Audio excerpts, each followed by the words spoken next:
Well, well, well, boys and girls, good morning, welcome in. It appears as if we might have an 11.2 announcement. It was definitely coming. Of course, it had to land the weekend I'm about to go away. I am literally leaving the house in about 5 hours' time, so it's going to be fun to ttry and figure all of this stuff out. Sensi, Chris, thank you very much for the subs this morning. Good morning to you both. Thank you.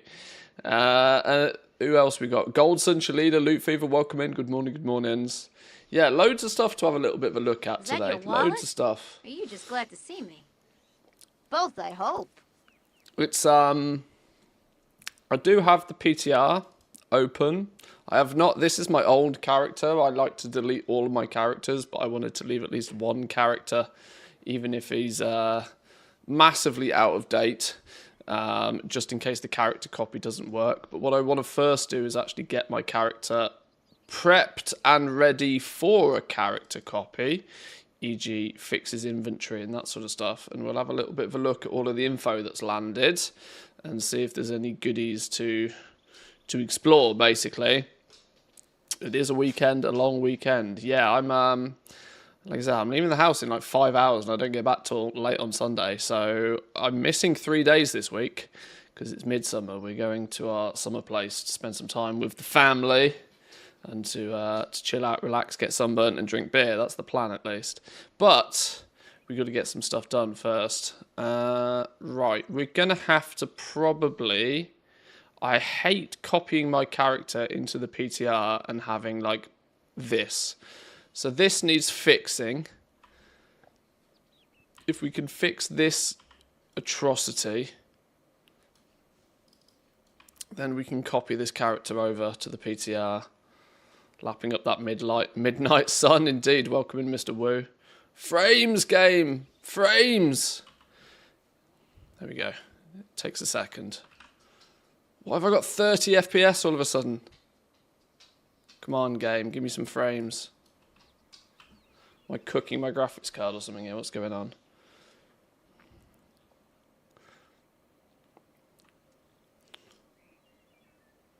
Why have I got 15 FPS, game? Stop. Oh, you know what? I reckon this is running like 120 FPS or something. Max background is only 30. Well, that's fine.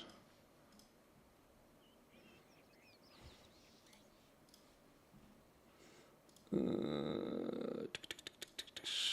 the graphics card's all good. It'll fix itself in a minute. Add-ons do add-on things. Right. I absolutely desperately need to fix this bag situation. Let's get rid of some of the rubbish. Purge. The Great Bag Purge of the 19th of June. Right. Anything that absolutely doesn't need to be in here can go away. All of this sort of stuff we should probably throw on the AH. Throw it on the auction house, then it'll disappear. Don't know what you are. Don't know what you are.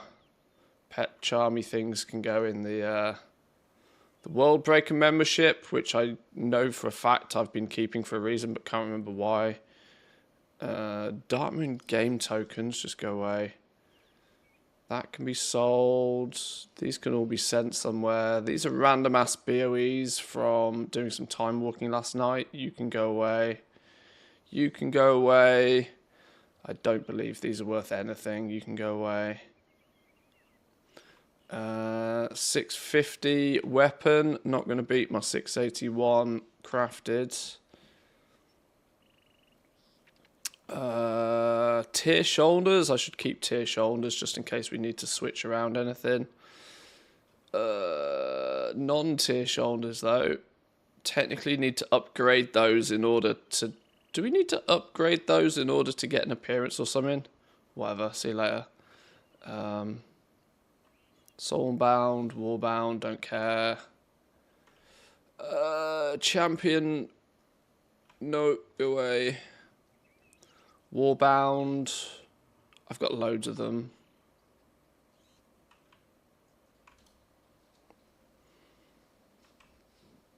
I'm pretty much purging everything at this point now. Non-set Gloves. No, we will always use the set. No reason not to.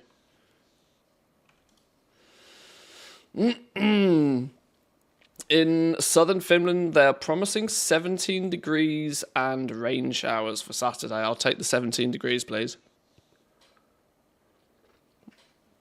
I'll buy that for $1. 31 and 42% humidity predicted here on Saturday. Get sweaty. Get sweaty. Humidity sucks.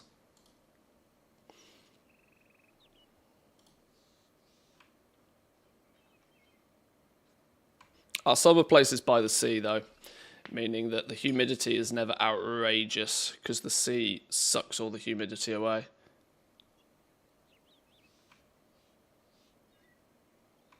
They can go away. They can go away. Leather? Nobody does leather. Cloth? Why have I got all these random? Oh, that's from the world boss, isn't it? Annoyingly, there's a chance that they're actually an upgrade for my mage, but see you later.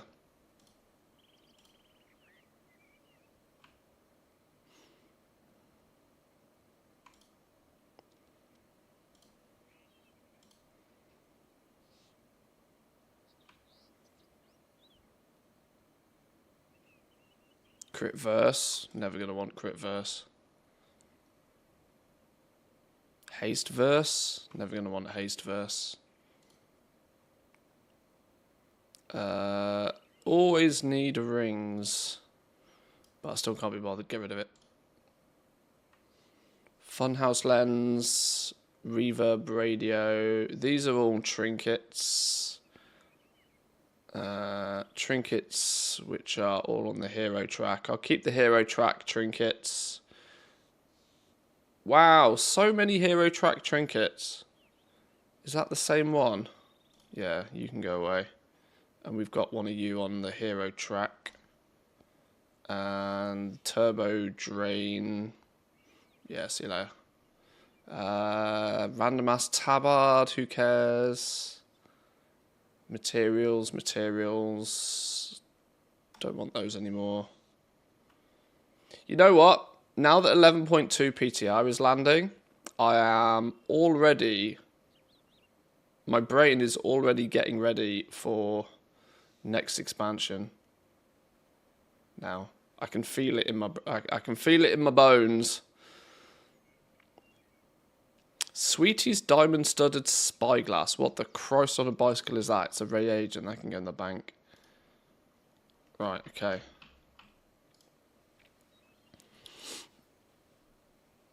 Mail it to a different character, sort it out later. No, because it'll never happen. Do it or it'll never happen. Much like all these materials now, we're just going to send these over to be sold. You can be sold. Right, if you're not nailed down, you get sold. Don't want vials of bountiful seasons anymore. The quick hands are worth keeping. You're a crystallized rune. You can just go away. Goblin glider kits are very handy for exploring new content. You're something that can be sold, so you go to a different character. You go to Ranthius. Let's make sweet, sweet profit together. 9, 10, 11, 12. Who be this? Mr. Norton for 33 months. My man, welcome in. Good morning. Good morning, good morning. Thank you very much for that.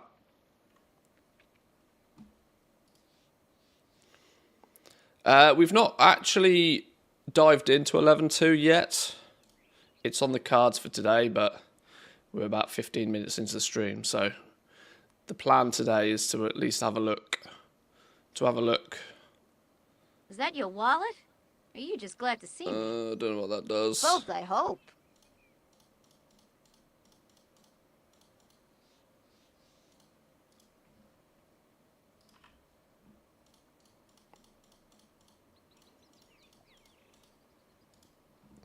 That said, actually taking some materials for the professions is never a terrible idea to the PTR, but Right. And then Ranthius gets anything that's not nailed down that can be sold, but sold other places.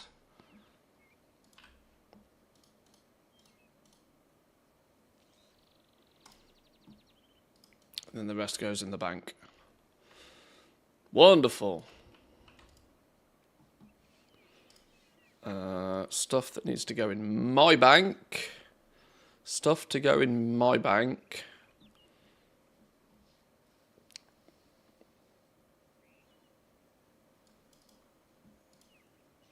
Is one of you.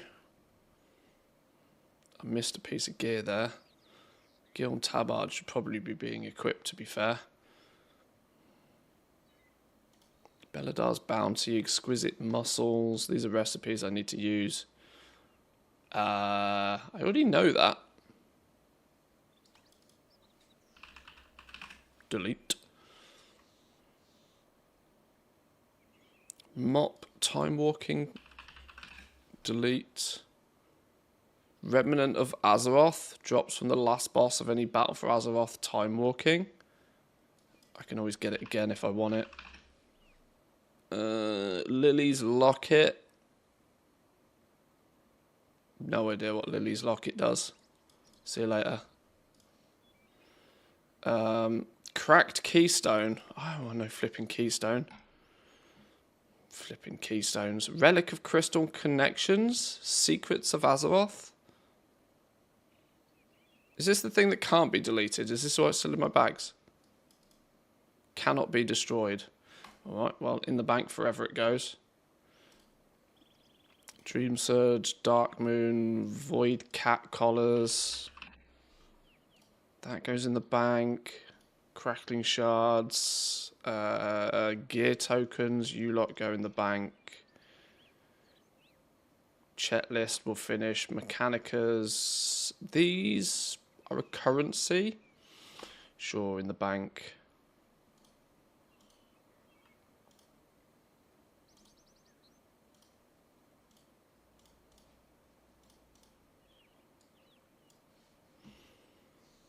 Okay, that's better. That's better. We'll go with that. No Discord notification. Did I not do a Discord notification? Considering we're doing 11.2 PTR stuff today, we probably should, shouldn't we? Please hold. Or at least we know, attempt to have a little looky. Thank you for the reminder.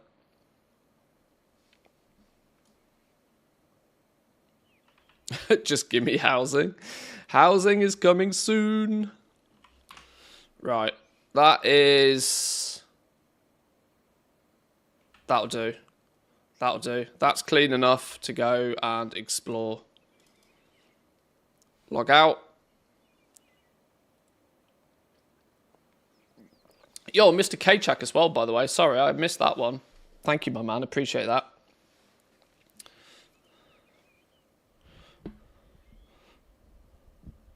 And before it's pointed out, I know my microphone and audio settings are not perfect. But I thought I'd help a brother out. It wasn't criticism. Right, let's... Can I now copy that character in, or am I going to actually have to exit the game?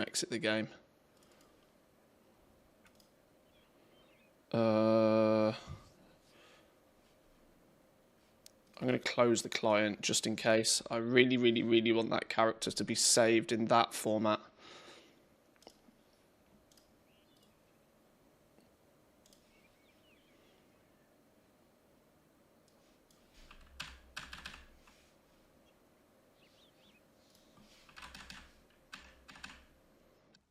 No, where'd he go? No. That one. No, where'd he go? There we go.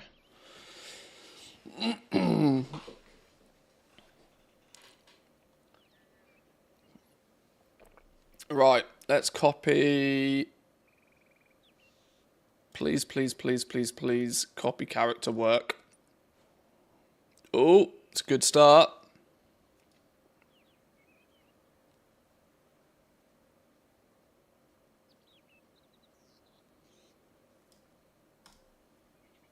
Good start.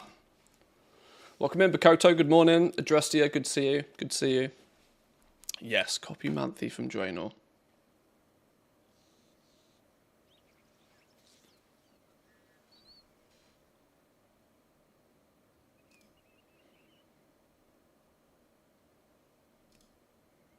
Do we just delete this one now?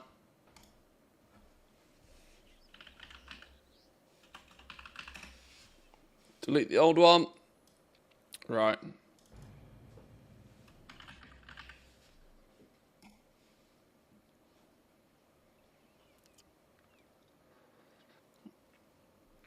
Okay then. Let's see what we got here.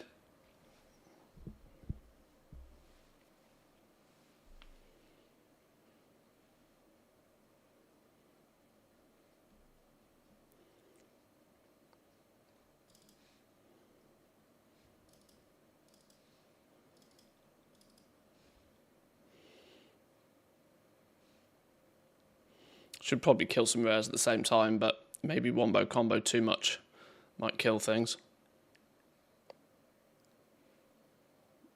I already have a stinky feeling this is stressing the PC out a bit too much.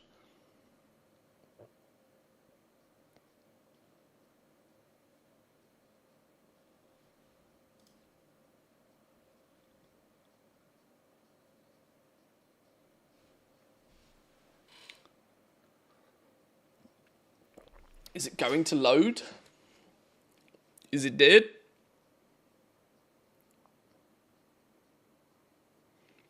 Just thinking about it.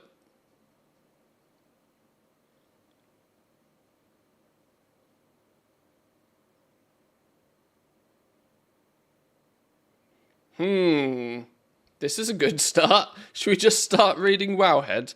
Should we have a read of the patch notes if the game is going to be taking its sweet ass time? Whoa, flashbang, sorry.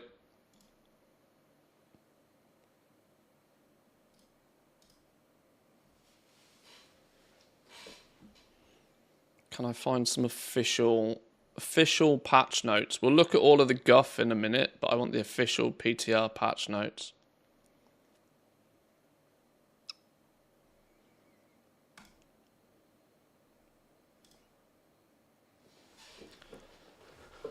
Okay, right. Are you actually loading, or are you actually dead? Let me just focus on it for a minute, in case it's completely cooked. Oh. Oh. Okay. Okay.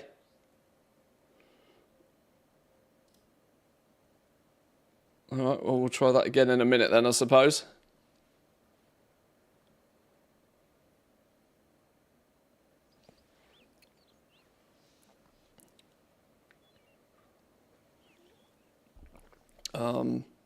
Alright.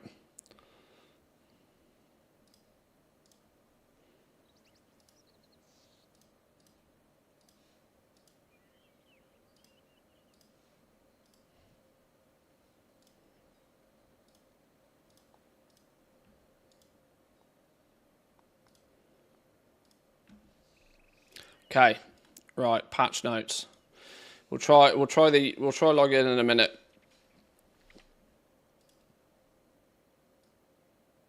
Turn the tunes down for this.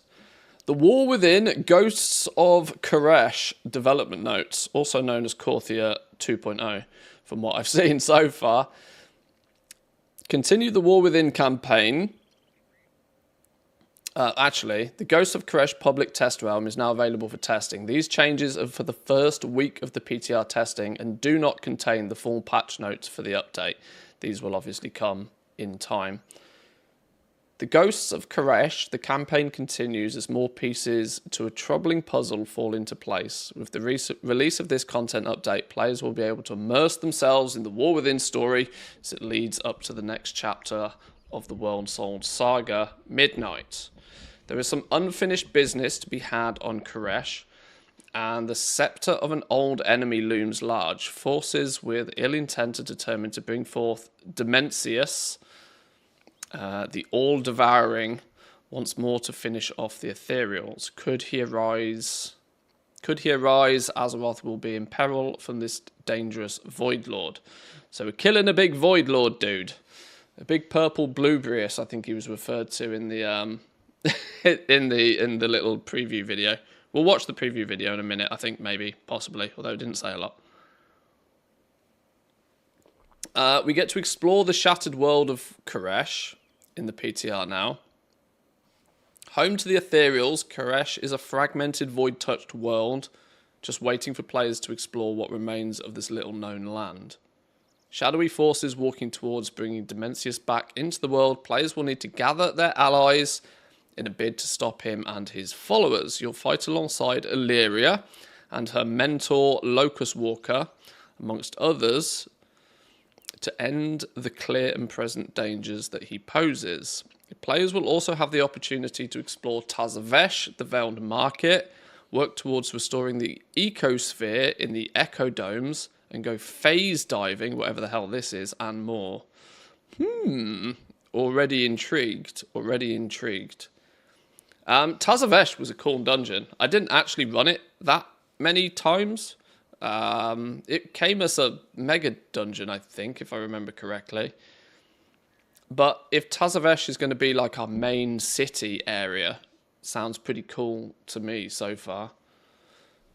Not just a dungeon in the Ghosts of Koresh content update Tazavvesh, the Veiled Market has been bought from the Shadowlands to serve as a home base for the adventurers. Glowing, shimmering shields of energy protect the city from the dangers of the cosmos beyond, allowing many survivors of this land to have a degree of safety behind them. You'll forge through the campaign, gather your allies, hunt down the mounting threats found in Koresh, and set the stage to take on Dimensius himself from this iconic, ethereal, and broker hub of activity.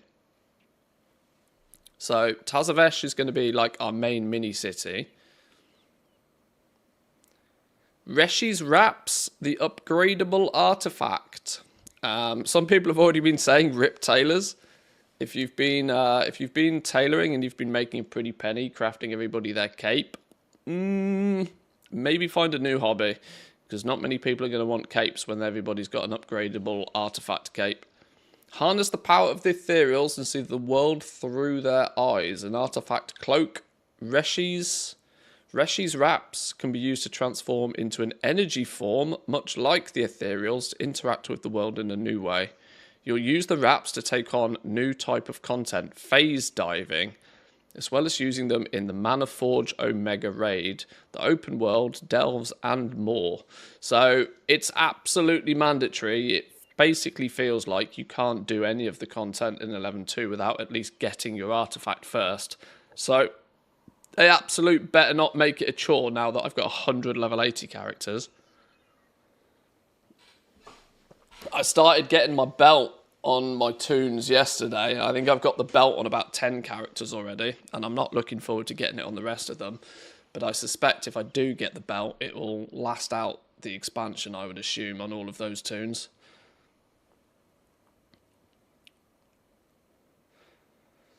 The cloak has summon for tailors. I've already seen something indicating that maybe tailors play a part in either the creation or the upgrade, maybe possibly, of the cloak. We'll see. So maybe you'll get work orders in an alternative way. Have you been able to log in?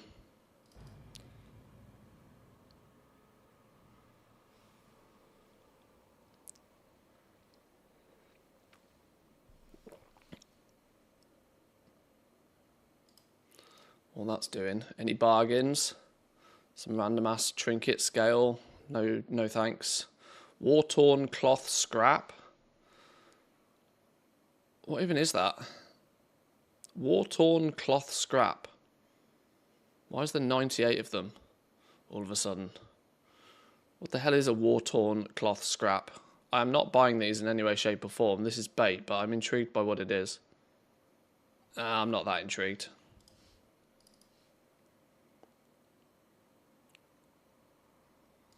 Any bargains? Somebody's selling a Lego.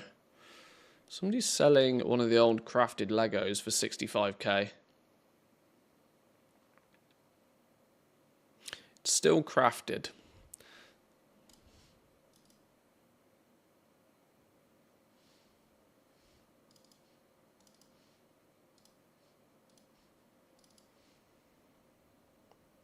A frost worm. Baits. No. Crafted. I have a sneaky suspicion somebody's crafted a shitload of these and is trying to sell them across all of the different realms. And they've popped up on my sniper scan as being cheap. Because the crafting cost is probably very low on them. But no, not today. I'm not getting baited by crafted goods again. Nothing on you. So there's going to be a bit of hopping around. I'm going to utilise this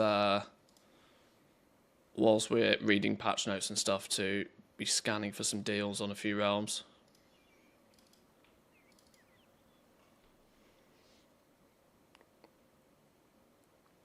Wrap up and go phase diving. Enter untethered space while using Reshi's wraps to experience a whole new aspect of Koresh. You'll experience new creatures, objectives, world quests, and some new mechanics all within this overlay of the world. You can expect to see anything you normally would in the world, such as treasures, rare creatures, or objects, but there will also be some unique opportunities to be found, such as warrants. Aid the Constable of Tazavvesh by hunting down notorious monsters for fun and profit. Love the word profit. Love the word profit. Multi-server whack-a-mole. Whole new level of squirrels. This is why it feels a little bit like Korthia 2.0 already.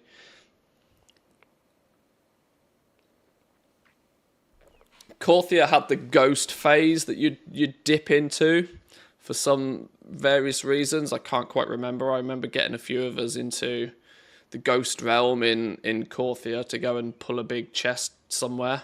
I can't quite remember the exacts of it, but there was like a second layer of Korthia. We've also seen the same done in Mechagon, and more recently it's copy paste the Siren Isle. So this kind of concept of having 2 layers to a zone, they're clearly playing with. Sounds fun, sounds interesting. We can get on board with that.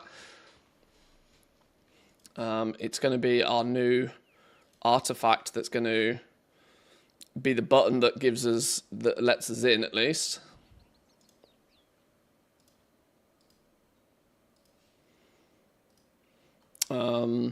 Ecological succession, a new system. Help Venari bring life back to Koresh with her ecodomes. You'll help fill them with creatures that thrive within the ecosystem. You'll scour previously travelled zones to bring back animals to live within the ecodomes and aid them in adjusting to life on Koresh. It's up to you to help transform this barren ecodome into one filled with life and promise for a new future. Now, my goblin brain instantly wonders if that's going to be like, bring this companion pet, go capture one of these, bring this companion pet, and put it in the dome. And it gives me instant goblin vibes that some of them maybe possibly might be pets that you can just go out and farm yourself and then sell. Which would be fun. Would approve. Whether that ends up being the case. But these ecodomes also feel a little bit like, oh god, what was it called? Was it Queen's Court? Was it called the Queen's Court? The Night Fae minigame thing that I did just absolutely ridiculous amounts of testing for, trying to figure out what came out of all of the little bags, depending on what you planted and their germination times and all of this sort of business, only for it to basically be almost dead on arrival because the mission tables were far more useful from just run it. Queen's Conservatory, there we go. Yeah. Something along those lines. Yeah. So the Ecodome has given me Queen's Conservatory vibes already. I don't know if that's a fair statement or not, but sounds like there's a new toy to play with, whether it ends up being Mission Table-esque or Queen's Conservatory-esque or whatever. Sounds interesting. Sounds interesting. Look forward to seeing it firsthand. Why does Ecodome sound like the Room of Requirement Vivarium? I think that's how you pronounce that word in Hogwarts Legacy. I never played Hogwarts Legacy. Was it good? Hogwarts Legacy had a huge amount of controversy around it when it first came out. I can't remember why. Probably because of flipping what's her name who wrote it, but controversy seems to follow her around. But I also saw a lot of people have a lot of fun with Hogwarts Legacy.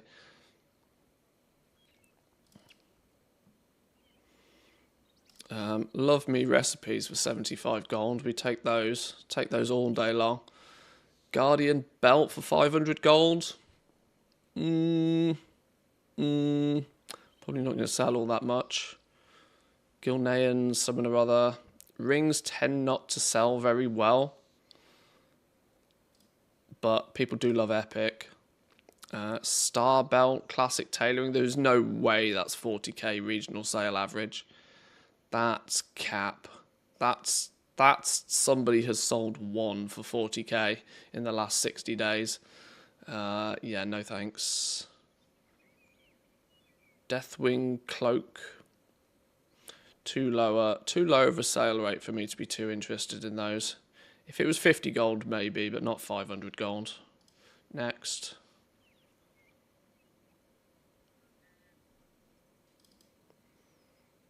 This flipping war-torn scrap is going to pop up every single time today, isn't it? This is why you build a group for, like, Blacklist. Lures, Zap Throttle, Stormforger Chest. This has got interesting appearance to it, I am led to believe. I'll check it in a second.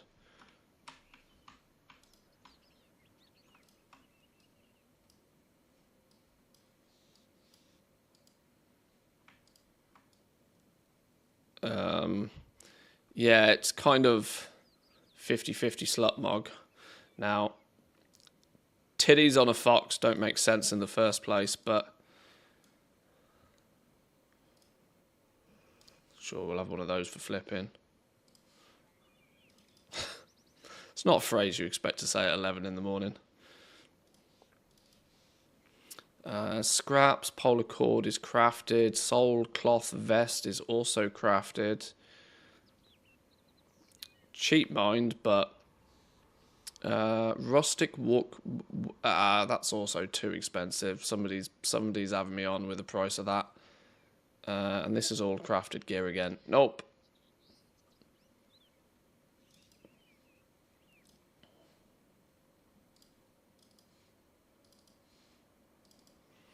Next set of realms. Right, what else we got then? Yeah, so the ecological succession, whatever this Ecodome business is, sounds quite fun. Or sounds like it has potential to be fun.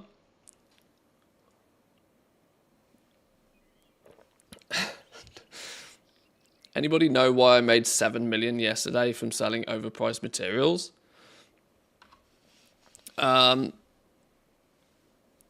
Not, I mean, way to slide in a humble brag, but materials did go a little bit loopy-doopy yesterday.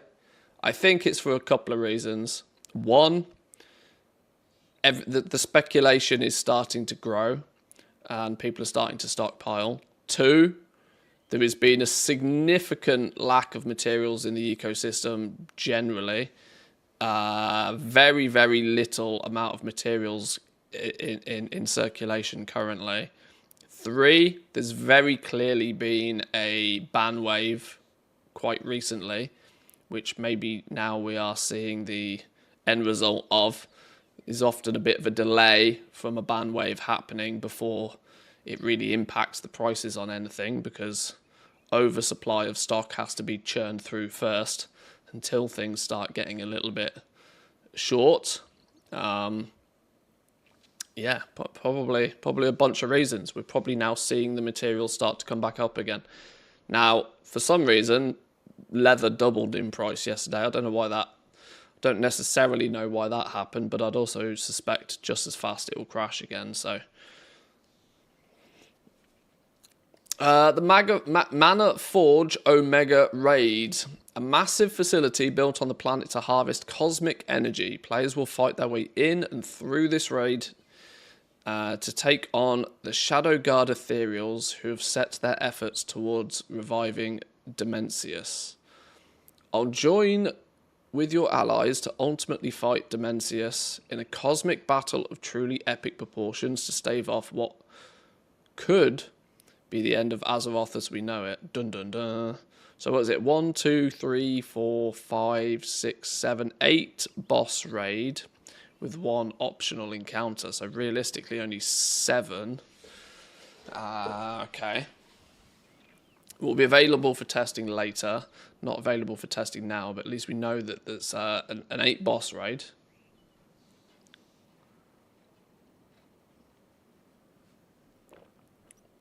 Very low quantity for leather and the chitin, which has, for most of the expansion, been the primary source of materials.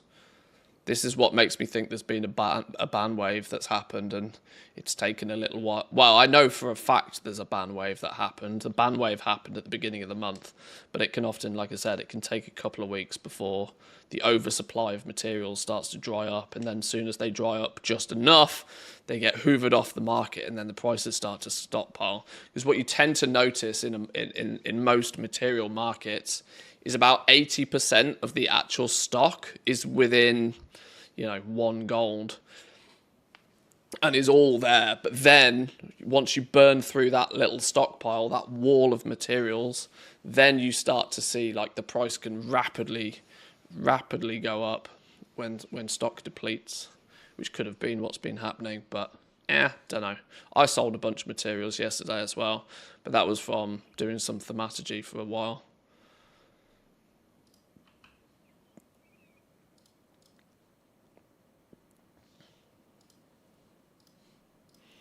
But yeah, multitude of potential reasons. I say potential because nobody ever really knows. The economy does what the economy wants to do. So, Season 3 of The War Within, we're going to get a new dungeon, the Eco Dome Aldani dungeon.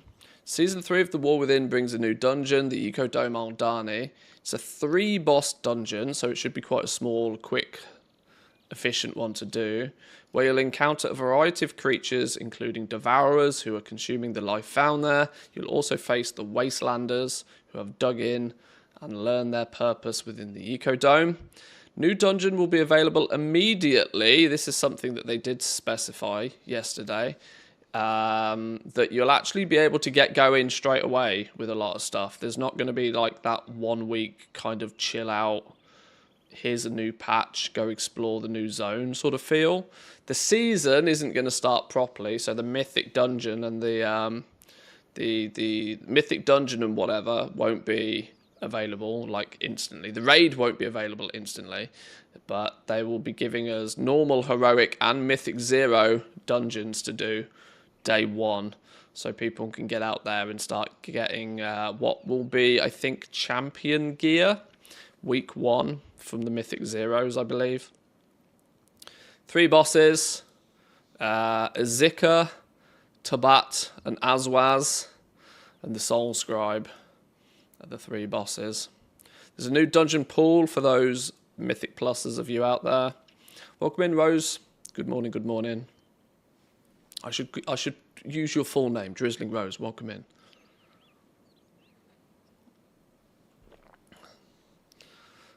Ecodome Aldani, Halls of Atonement, Tazavvesh, both wings of Tazavvesh, because it was split into 2, wasn't it? Because it was a mega dungeon to begin with.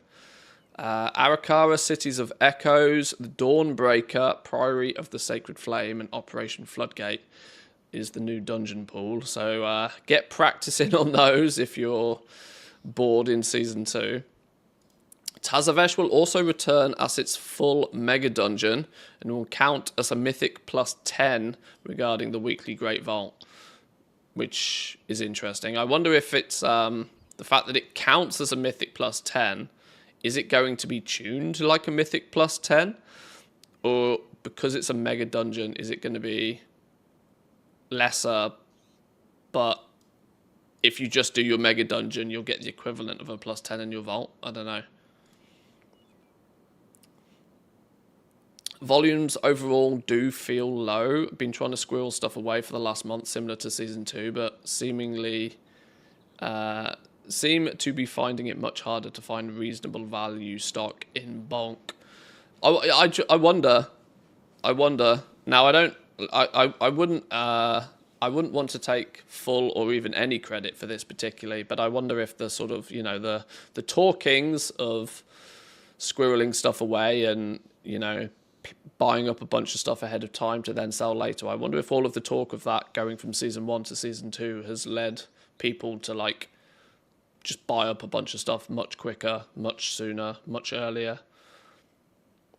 Tools to analyze what's worth investing in are better now too. Yeah, over on Saddlebags, they've well, full well you helped them with it.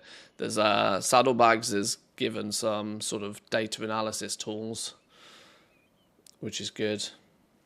It's been very common advice on WoW economy too. Probably, yeah.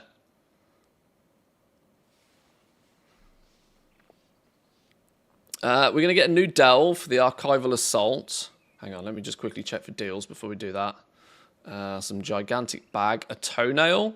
Carrying the toenail may attract murlocs. What the hell is that?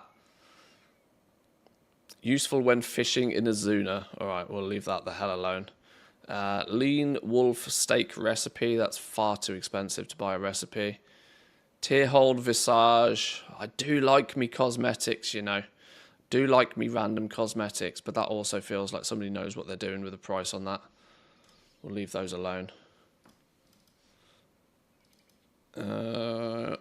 Torga shell war boots. Why are these? I mean, I'm not even going to ask the question when they're that cheap. Clearly, I'm too slow to the party because somebody's already had that by the feels of things. Mana oil, not bothered about that. What the hell? The Christ on a bicycle's going on with this? A primitive mantle. How has this got 1,000,000 gold plus? I don't even know what that item is. I need to up my game in terms of item knowledge. A rot breath for 100k. Oh, that's annoyingly not a bad deal. But I also don't want to drop 100k on a single pet right now.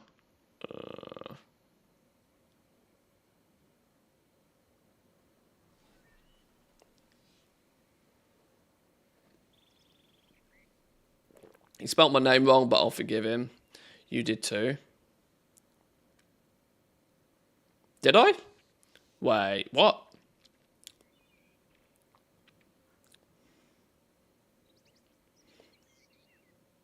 I didn't spell it wrong in like a...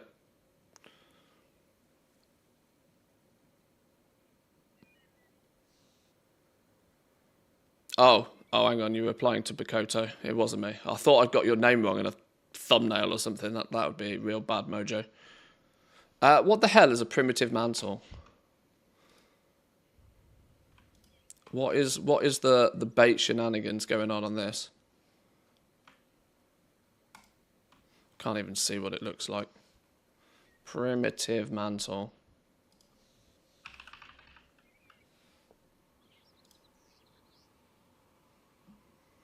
Slut mog. What the Christ on a bicycle are these prices?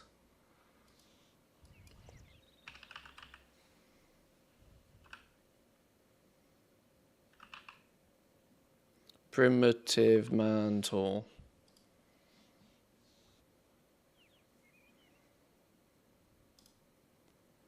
It's because there's only 15 on the EU.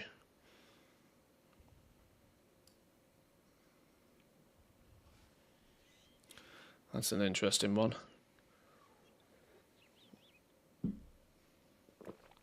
That's an interesting one. Is it removed from the game? Is that why? Shadow of Necropolis 1.1.1 patch. Very interesting buying this on the EU message suit stain on Discord if you're selling. Wow.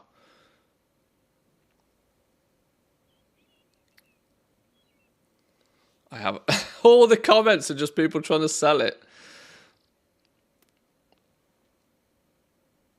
Wow, literally all of the comments are people trying to sell it. Lol.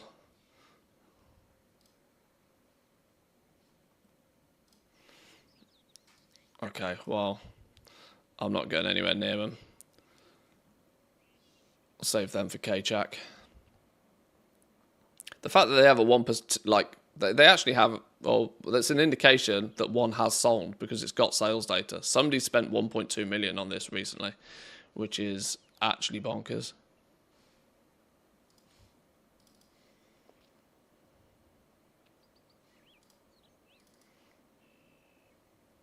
Uh, 75 gold recipes. Pretty much always buy 75 gold recipes.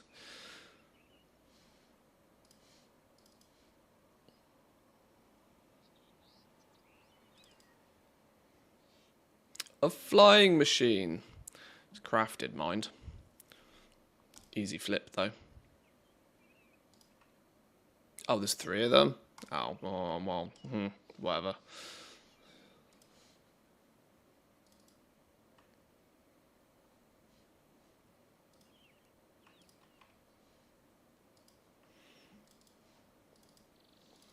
Check the next realms. Sorry, we're bouncing around a little bit, but I'm trying to do at least some multitasking. PTR doesn't seem to want to let me in, so might not be able to see it firsthand.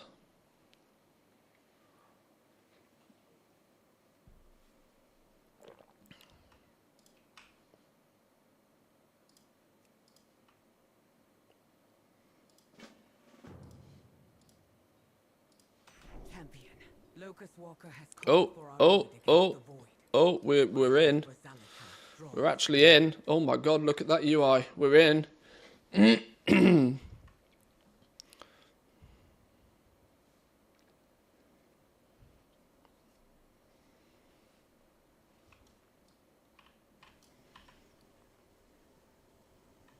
Why'd I get a bunch of peps?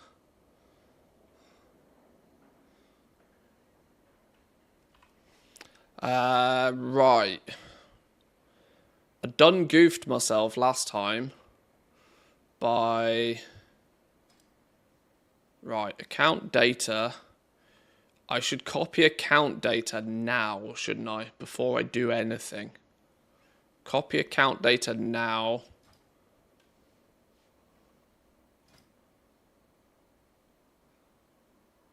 Because we've got this issue again. Being that I don't have any renowns for anything.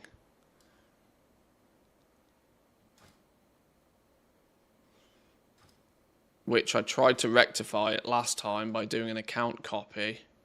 Or a copy of the data. After I'd already unlocked a bunch of renown with the new faction. And it completely foobarred the entire account. So, actually I want to do an account copy now, don't I? To give myself the best chance of actually pulling that info in.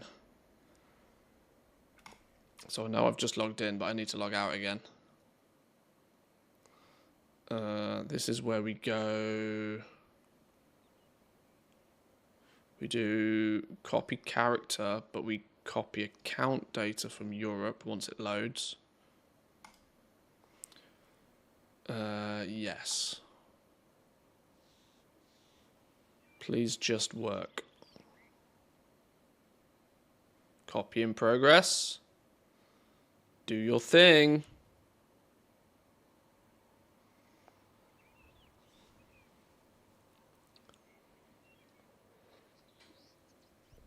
Thinking about it.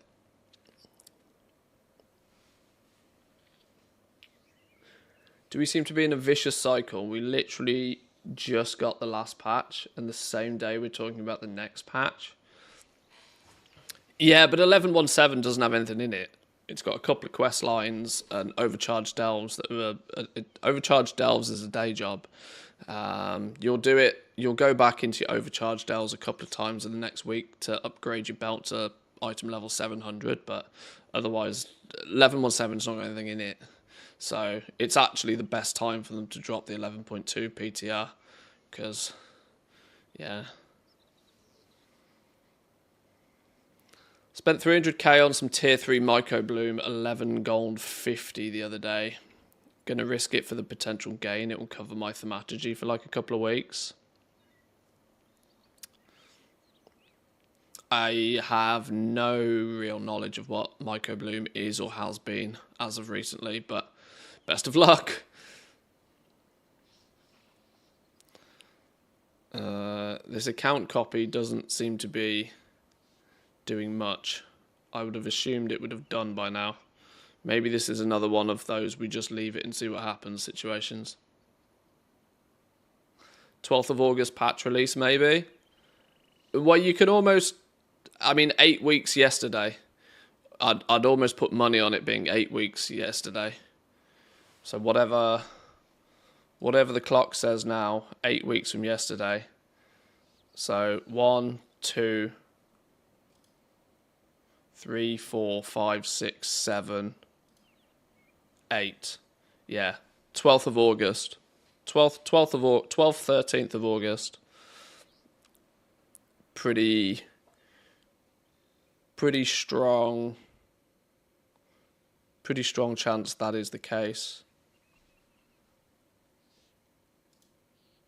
Right, I'm not convinced this is doing anything. Goblin Dragon Gun Mark II. Sounds like a cool item. I don't know what the hell it does. Black Fuse Bombling for 15k. It's a deal, but it's not a steal. It's a deal, but it's not a steal. Don Santos Hunting Rifle. Epic. Epic for 2.5k. It's worth a flip for 2.5k.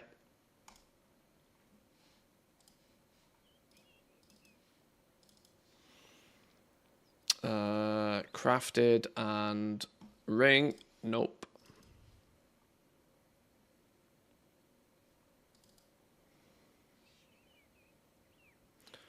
Some random ass greatsword business that's stupid cheap. I'm not even going to question it when it's stupid cheap. Figure it out later. Tapered staff. Same scenario. It's cheap enough that I'm not even... Oh, the trend on these is Grim Fandango. Leave it alone.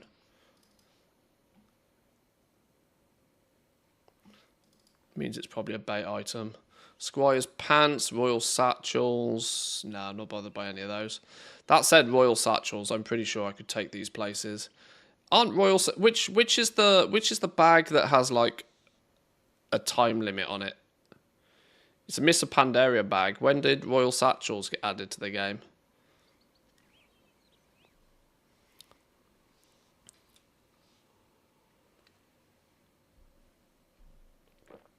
I think it was the illusionary bag or something, maybe, for mop, that you had to use like 21 days worth of cloth to make one or something.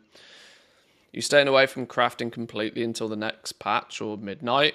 I mean, I'll go back to crafting when there's easy money to be made with crafting. There's no point, there's no point, you know, there's no point fighting a war with crafting to try and make some profits when there's plenty of gold to be made other places right now.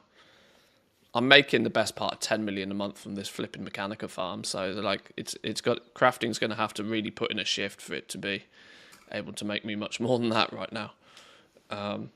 We'll do crafting when crafting's good. I'm still keeping the professions ticking over, but my theory here and my hope is that something turns up in 11.2 that's interesting for crafting. Otherwise, we'll wait till midnight. Like I said, no need to force it when there's plenty of gold elsewhere. Slowly building up this cross-realm flipping operation, which will be a nice sort of semi-passive revenue flow. This Mechanica farm, we're going to continue milking it until the cows dry, because why wouldn't you?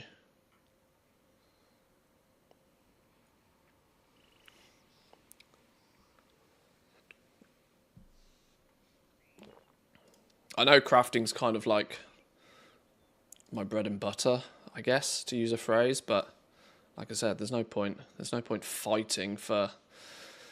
I'm not interested about fighting for single-digit margins. It's just not fun.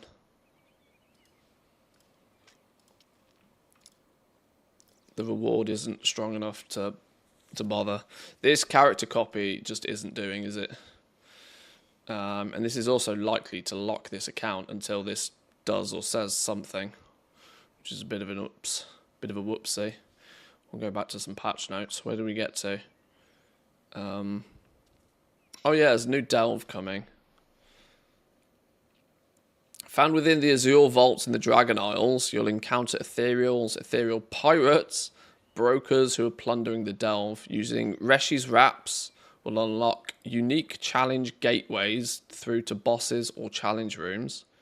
You may also get a glimpse of your friends within the delve as well, or even mourn them as you observe their ghost from where they died. This feature will be available later in a PTR build. That's interesting. How in the world are they doing that? There's unfinished business with the Nexus Prince Kaivessa, as well as you take her on in this season's Nemesis. Oh, okay, so the third big Nemesis fight is Kaivessa. Along the Delver's journey progression, unlock some customizations for your Delver's Mana Skimmer, the newest Delve mount obtainable during Season 3, and 2 new toys. Delver's Mana-bound Ethergate, which opens a portal to return to the Explorers League home base in Dornogal. That could be an interesting toy. That's like a personal The War Within Hearthstone. Dependent on cooldown. Now, of course, when we head into midnight, it might not be that valuable, but it will be a very cool toy to have. Set your Hearthstone in an important place, and then use this if you need to get back to the capital city on a clear cooldown. Etheric Brand Morpher summons an ethereal transmorpher that can change your appearance. Okay, a couple of interesting toys. New world boss. Reshenor the Untethered. The Ethereals of Koresh first witnessed this destructive Maw of the Void after Demensis attack. They believe Reshenor has manifested as their eternal punishment. Cool, world boss. Season 3 class sets. With a new season also comes a new set of class gear. These new sets will feature set bonuses that will align with your chosen hero talents instead of your class or specialization. Head over to the feedback section thread to read all of the new set bonuses and leave some feedback on trying them out on the PTR. Set Satoran in Stormwind and Ogrimmar will provide you some class sets for testing. We'll have to go grab some of those then when we're allowed in. PvP updates. Yep, PvP. And then class changes. Now, I'm not going to go through all of the class changes because these are probably a billion of them. And there's also a billion specs. So please read your own spec if you so care. Dark Ranger is having some talent changes. Pack Leader is having less changes. No surprises. Yeah, I'll read all of those changes in my own time. For all the different classes.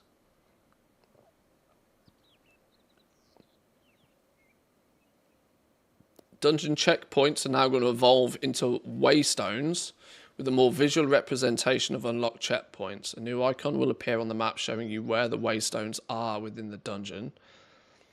Players can now vote to abandon a Mythic Plus run after a key is socketed. This was a relatively highly requested feature. Not a vote to kick, but a vote to abandon. And if the vote to abandon goes through, then nobody gets like a deserter debuff. Which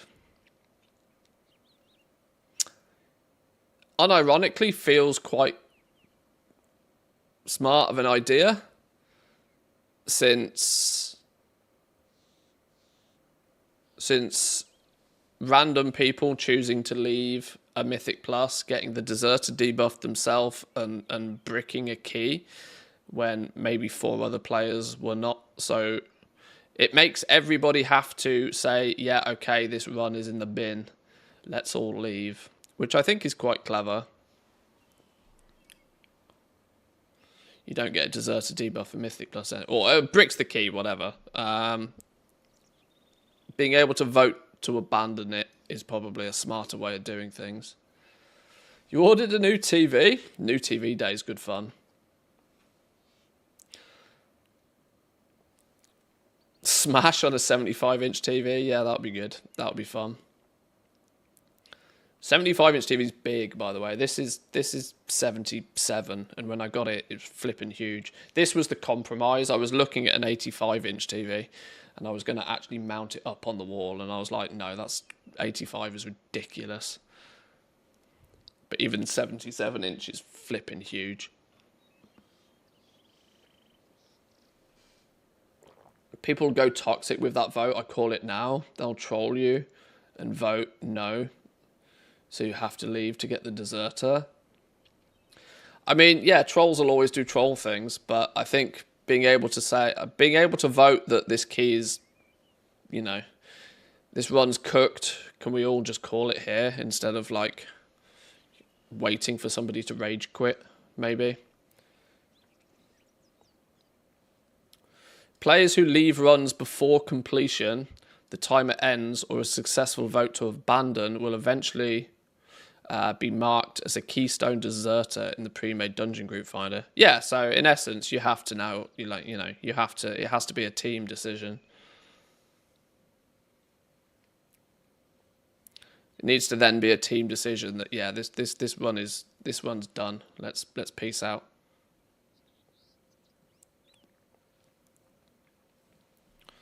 Players marked can complete Mythic Plus runs. Marked players can complete Mythic Plus runs without leaving,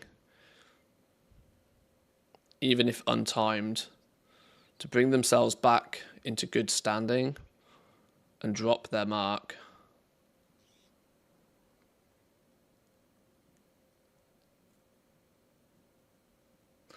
Oh.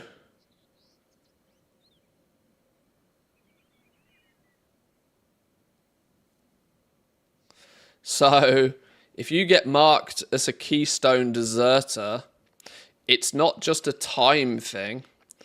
It's not just a time. I would assume there is a time thing on this. But if you have the keystone deserter debuff, your chances of being accepted into another group are going to be slim anyway. But even if you do get in another run, you can get rid of your keystone deserter debuff by being a good boy in Mythic Plus runs, even the shit ones. So, okay. I can't see this system being toxic at all in any way, shape, or form. But it does in theory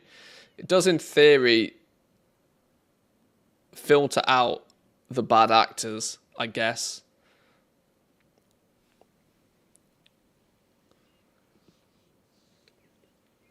So it'll simply be you vote as a team to quit.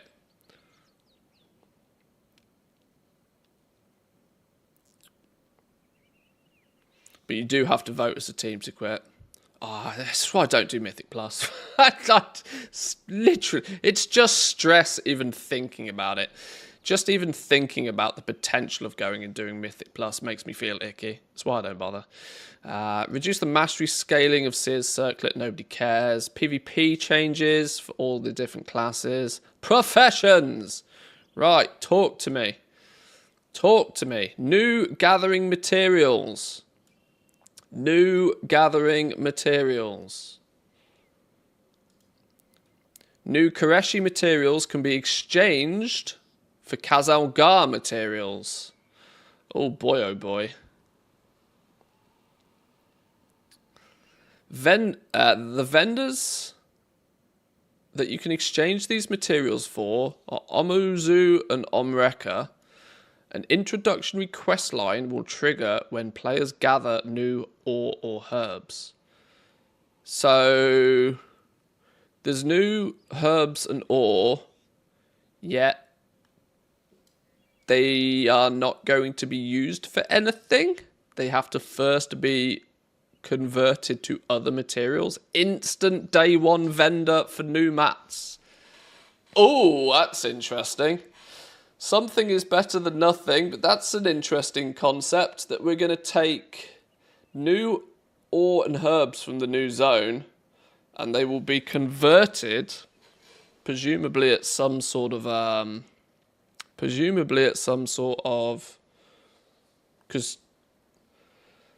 because they got to be careful here.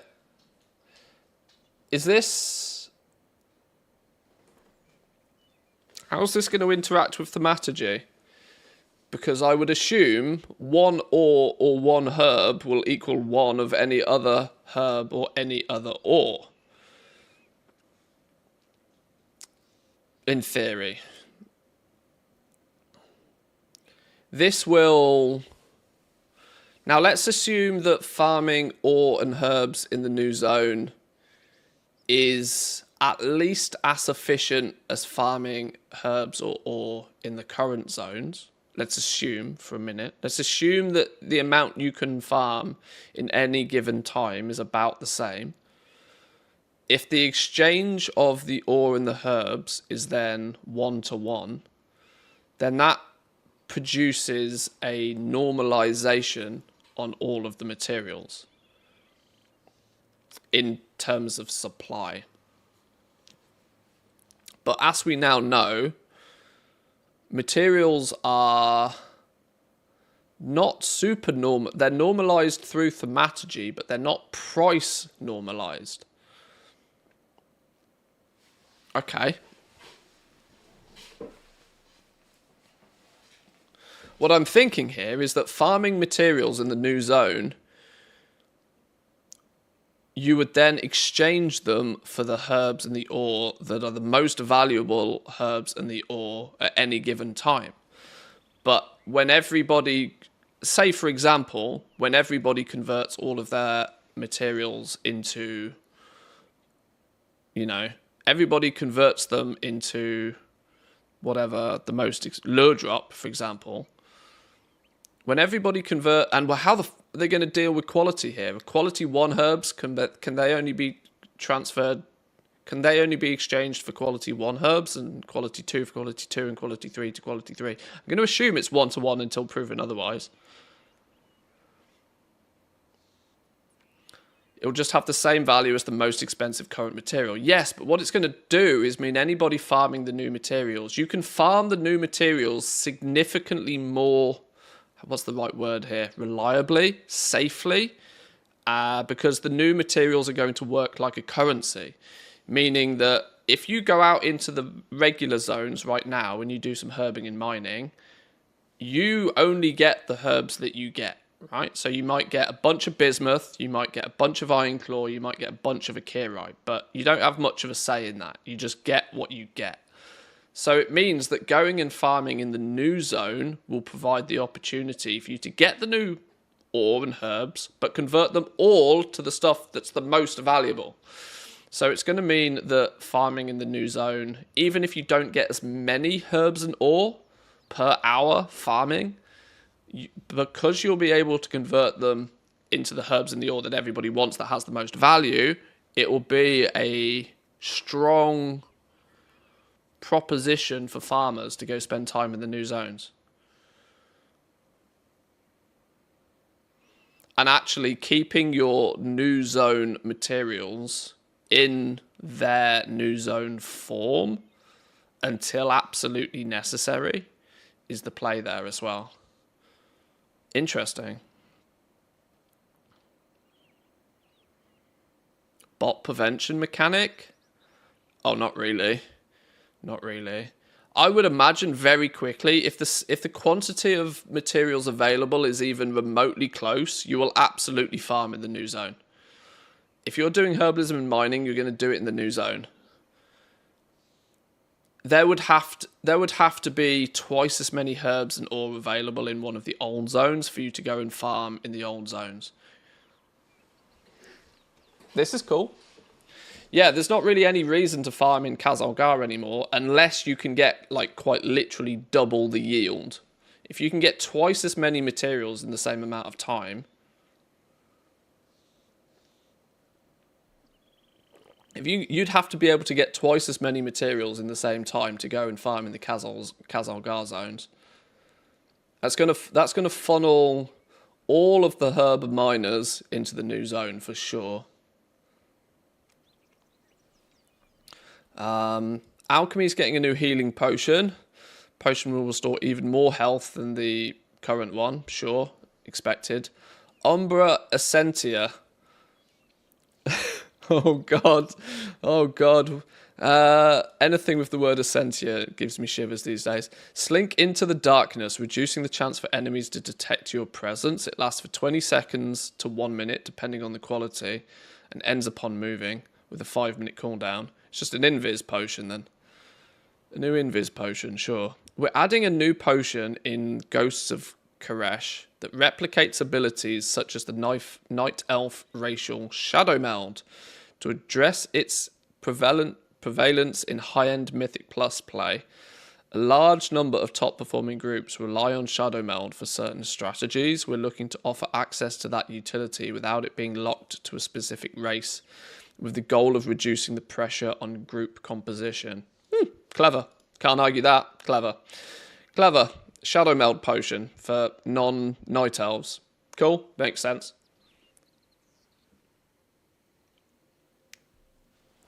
Makes sense. Why would... I mean, the thing you read before that, before you can start gathering, you need to talk to an NPC, or did I misunderstand? The vendors that you can exchange these materials for are these two. An introductory quest line will trigger when players gather the new herbs and ore. In other words, you'll take your herb miner into the new zone, you'll pick up a new ore, and it'll be one of those auto quests that will be like, go take it to this dude, because it's not useful for flipping anything else. There's also a chance that these new herbs and ore will be bind on pickup then because of that. There's a strong chance that those new materials will be bind on pickup. Otherwise, there's a real if you can sell the new herbs and ore, there becomes a real wacky arbitrage possibility here of people like day trading on the new herbs and ore, and then buying up a bunch of cheap new materials to then only convert them all to the expensive, in-demand, out-of-stock material on reset day. There'll be crazy possibilities there. I suspect the new herbs and ore will be bind on pickup. I would very, very heavily imagine they're going to be bind on pickup.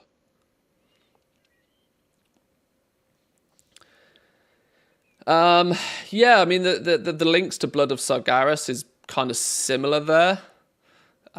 Similar in terms of the fact that you get them, but they might not have much use by themselves, but you trade them with a vendor for something that is useful. They're sellable on the auction house. Found them on Wowhead already. I'm not going to trust anything Wowhead data mines just yet. I want to see this stuff with my own eyes. Okay.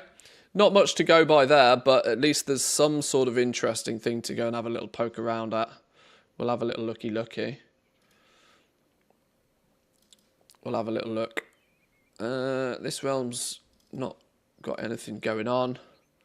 Duskhaven boots are not bad for a flip, but we're not flipping them at that price. Not at that price. A lost mail. Do these still sell? These probably do still sell, don't they? That's what starts the Katie Stamp Whistle quest line, doesn't it? I think.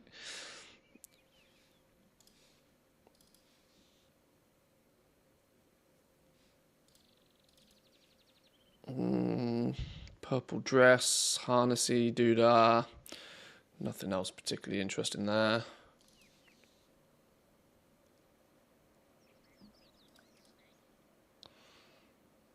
Yeah, there's going to be lots of bait TBC stuff popping up because of time walking now, which I'm going to, for the most part, ignore.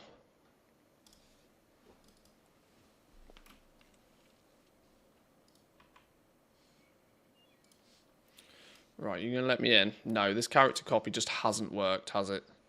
Now this is problematic. If I can't get the character copy to work,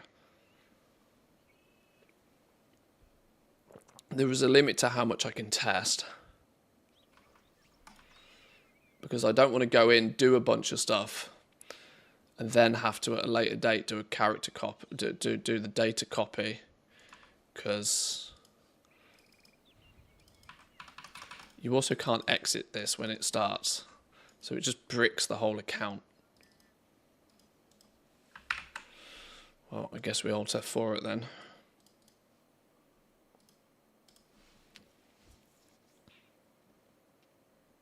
Useless elf player, you're fired. I don't think it will be quite that bad.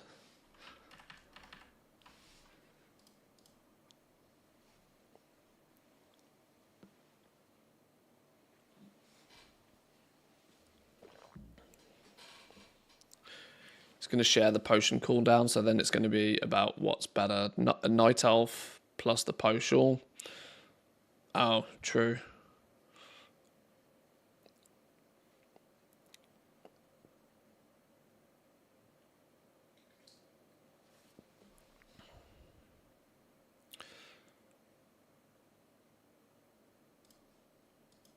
I'm going to try once more, give it the benefit of the doubt that it was just being silly.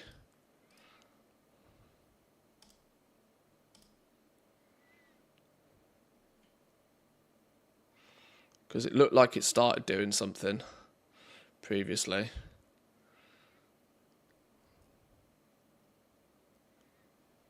Give it a second to think.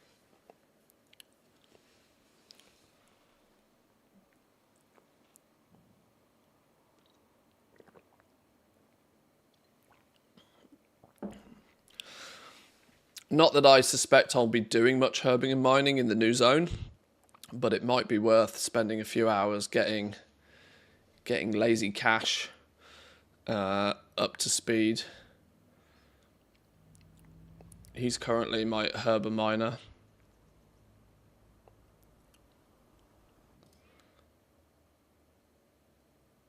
Herbing and mining at the start is always good money for a few days.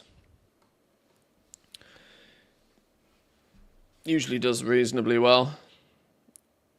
And if you can put these new herbs and all on the auction house, it depends what the vendor looks like. Depends if there's some sort of, depends what the conversion rate is. If it's just a straight 1-to-1, if it's just a straight 1-to-1, the new herbs are like, you'd be foolish not to go get the new herbs rather than the old herbs, because the old herbs have the intrinsic value of they are what they are.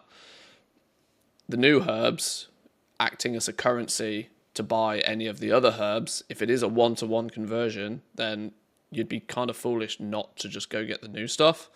But then there's obviously, like I said, it's more about yield. In a 1 hour time frame, how many of the new herbs can you get compared to how many of the old herbs could you get, for example? Right, this doesn't want to play game, does it? Okay. Well, I guess we just don't have account data then for the PTR.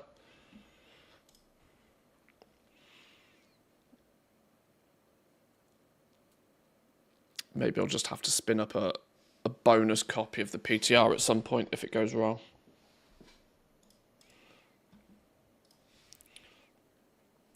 Let's just log in and have a little look.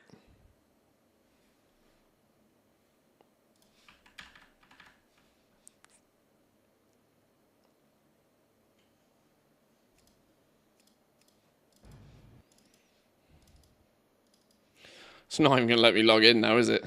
Oh dear.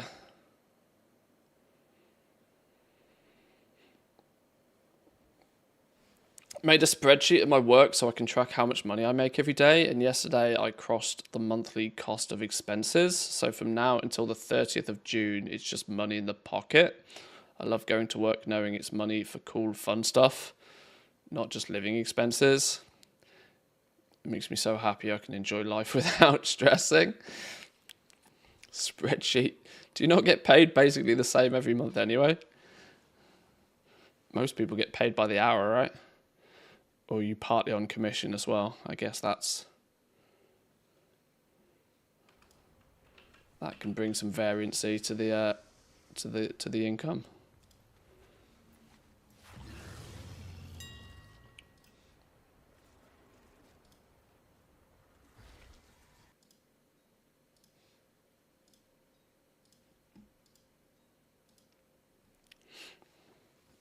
The hardest thing for most people is knowing that if you work 40 hours a week, that for many people, the first 16 or 17 hours you work in a week is just going straight to the government. Like, this is why some people probably shouldn't break down their finances in too much detail.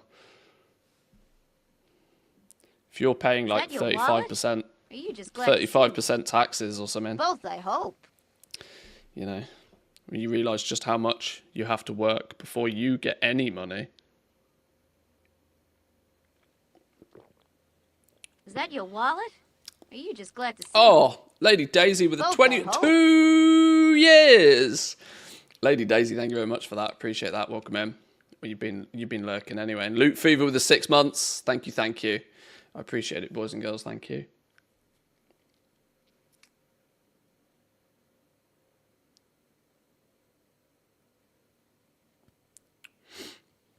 Oh, it's not going to let me in now. I should have never logged out. I should have never tried to do clever things. Earning a good pay means that I work for 23 hours for the government before I get anything.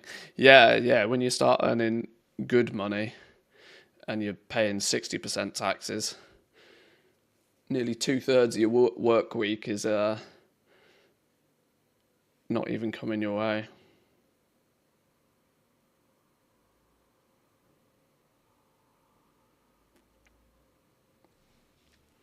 Right, let's see if this does anything. It's going to pop up with a stupid world server error in a minute, isn't it? Random ass ring. I don't think I want any cheap random ass rings. 200 gold for the jewel crafting recipe. Sure.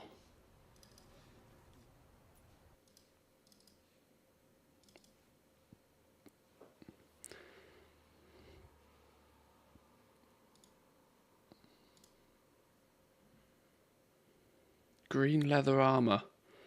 Crafted. Yeah, I thought so. 1,500 gold for a Dragonar's engineering enchant. No thanks. 5k for a transmute undeath to water. It's not cheap enough, unfortunately.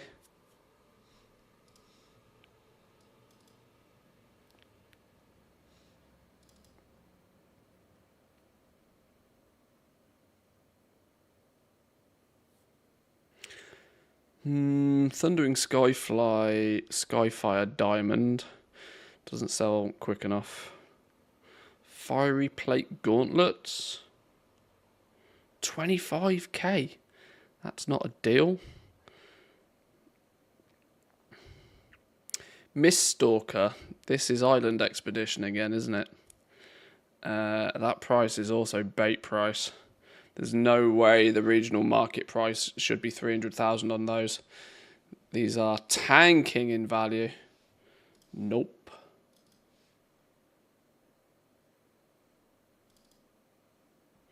Hexweaver's Charm.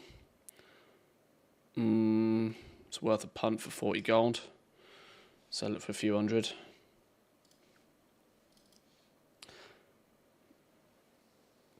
Never minded taxes because of public health care, but I've came to appreciate even more this year. My father was in a very, very tough situation. Now he's okay after 2 months in the hospital and 4 surgeries. But in other countries, we'd be in debt to 2021 and probably homeless. Yeah, it's since moving to Finland, obviously, firstly, I hope your dad's doing well. I definitely noticed, though, when moving to Finland, that My view on this sort of stuff changed, but I also understand why quite a lot of Nordic, Scandinavian countries, A, they have high tax rates, but B, they don't complain about it.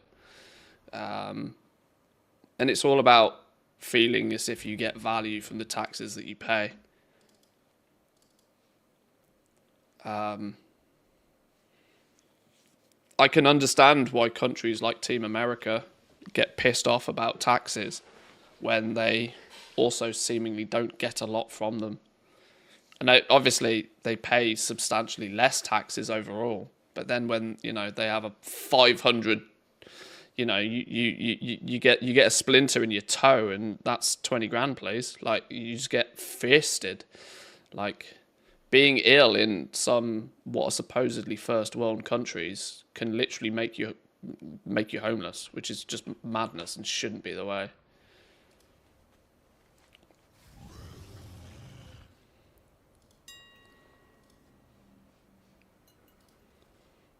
Oh, you're not going to let me in. So, yeah, taxes are, should we say, a necessary evil, but actually a necessary evil that I don't really object to that much when you feel like you're getting something out of it.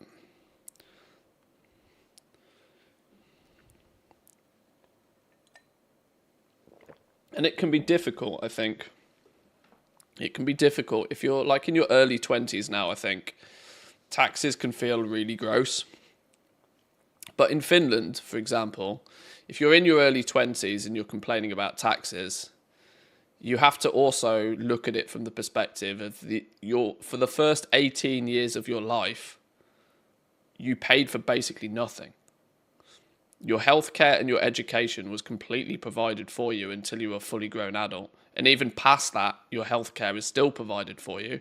And should you wish to go into further education, it will still be heavily subsidized. So,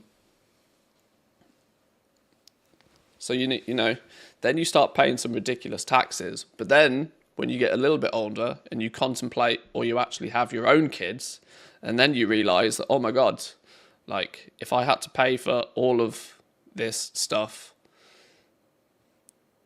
it'd be outrageous. I think it takes 10 years of you paying taxes and going from being 20 to 30 to realize these things.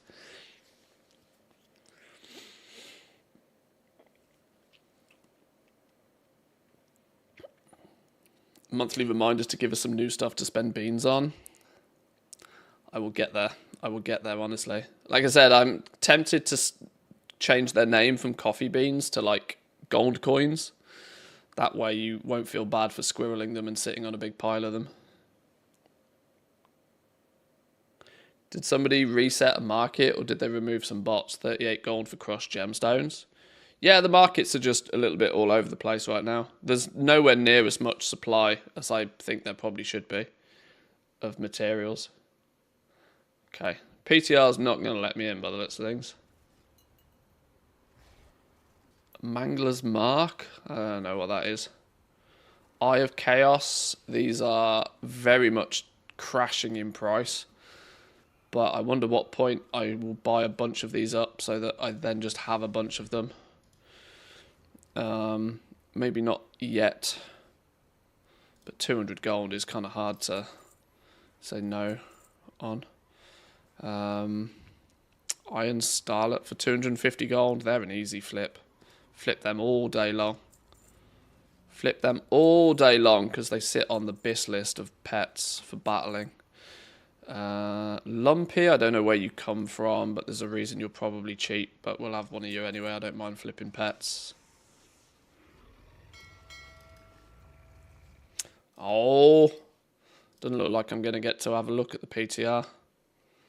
Summoner's Wand, stupid price. Stormforged chest plate, good sale rate on that. I wonder why, but it's 20 gold, you don't argue. 75 gold recipes, yes please. Old school recipes that sell slowly, but they're basically free. Shirt recipes always do reasonably well. Raging Behemoth shoulders. These are one of the ones that have different colours, I think. Are these one of the ones that have different colours? It's a 300 gold. I'm not going to ask questions with 300 gold.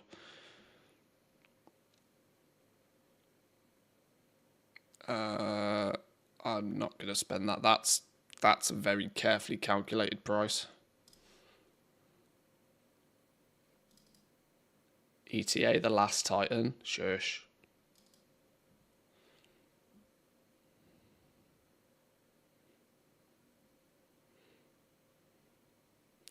Gilnean ring. 200 gold. Tarnished is crafted, isn't it? No.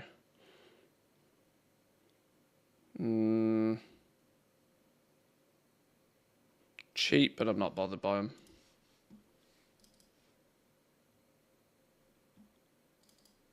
Oh, we're in. We're in.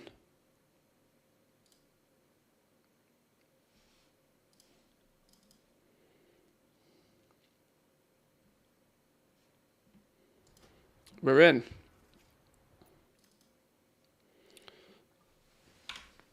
Right, edit mode. Something like that. It's right, but not quite. You need to go over there.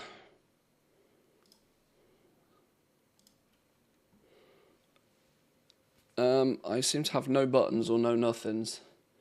No buttons, no nothings.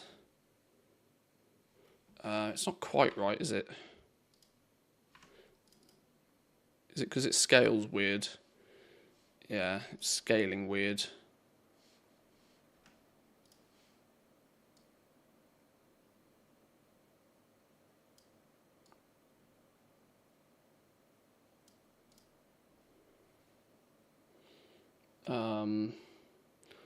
I'm also sort of in the wrong place.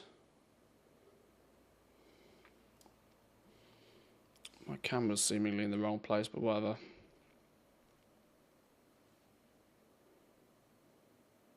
Yeah, my camera's totally in the wrong place. Oh, I know why. It's not in the wrong place, is it? But it's in the right place to be centralized in this box in the corner, which is why it's like this. Okay, that'll do. I have no buttons. I have no buttons. No skills, no buttons. Well, let's just... I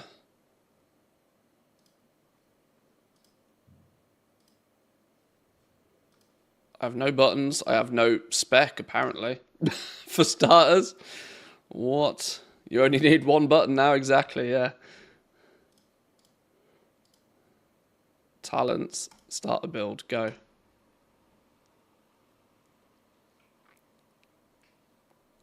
I don't have my slot or anything like that to quickly fix this, unfortunately. Okay, what's going on here? Why have we got...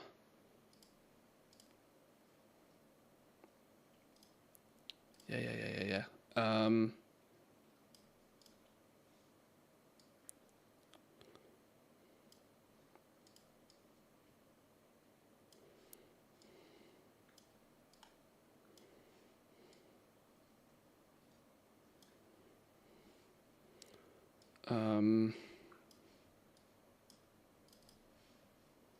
Ooh, it all changes.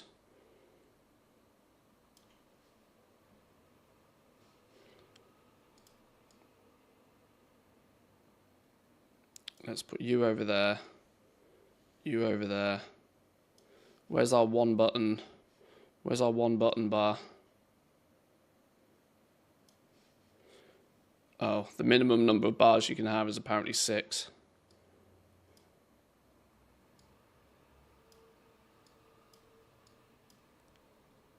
Oh, no.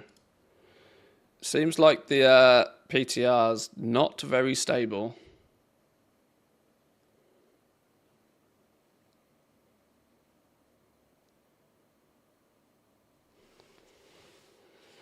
Got half of your weekly crafting done, not too shabby for some casual goal making before work.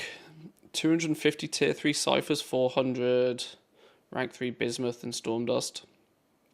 Good stuff. 175k now, get the rest tomorrow. Cash monies.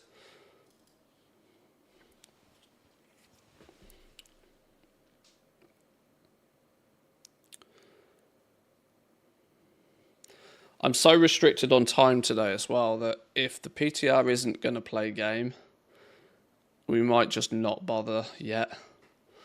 It's very early days anyway. The likelihood is I'm not going to be able to do a huge amount. Especially if it won't let us log in and keeps disconnecting us. Like I said, no worth wrestling with shit that's not worth it.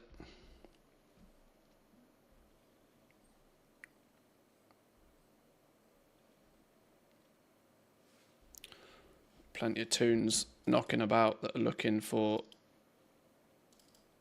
rares to kill. If the PTR is going to be dumb.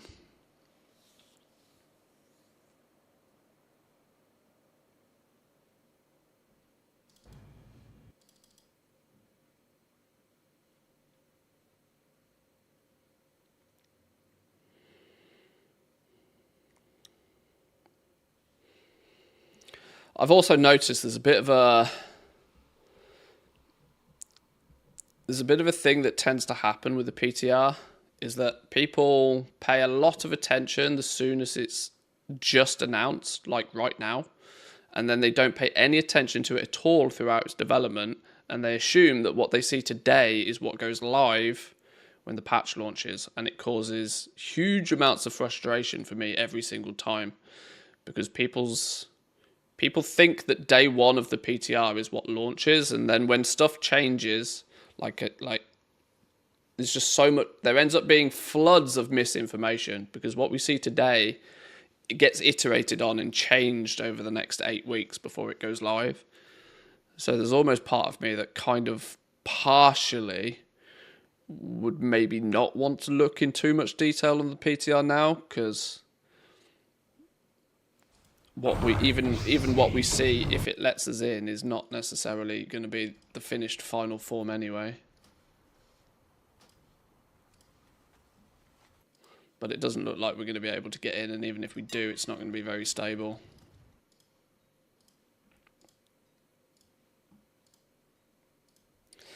I learnt this from doing PTR footage, like actually making videos of stuff on the PTR, that I realised that basically all I was doing every other week was correcting stuff from the week before.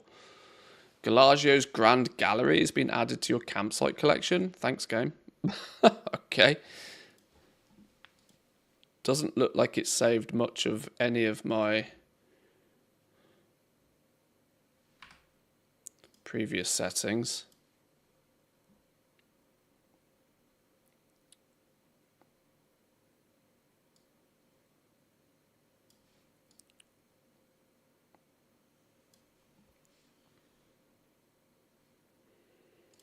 Tracked buffs.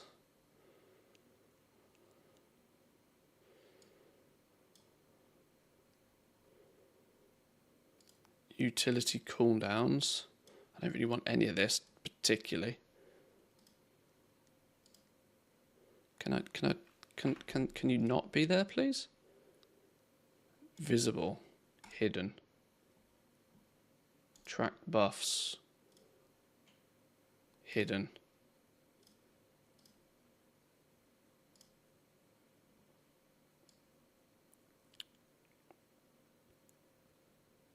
Issue report button down here.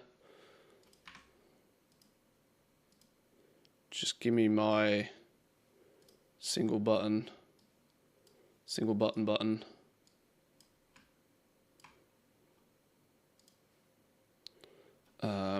Did it save this? Yes. Hasn't given us hasn't saved any of our buttons. Let's actually abandon every quest in here so that we get only new stuff in here, or hopefully only new stuff in here.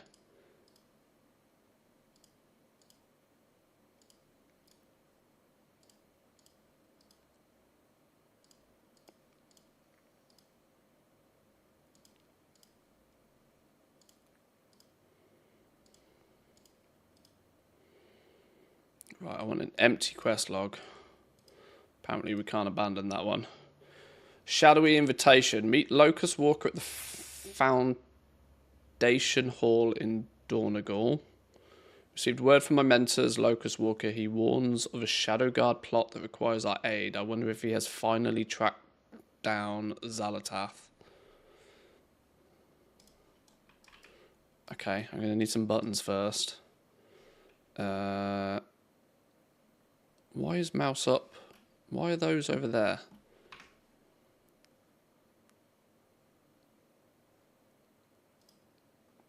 Key bindings, quick keybind mode. Why is... Oh, that's the extract action button.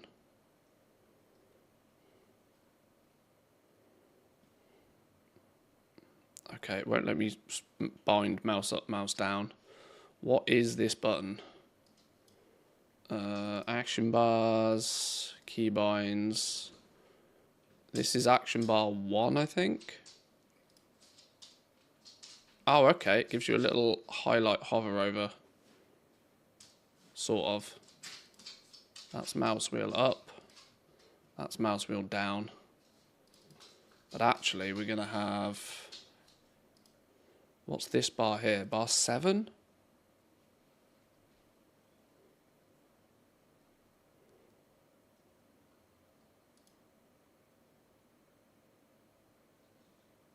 That was a guess. Where did it go? Yeah.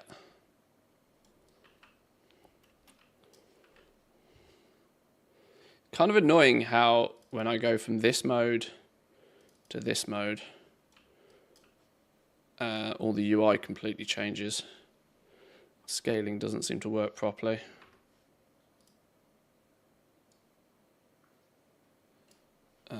Maybe...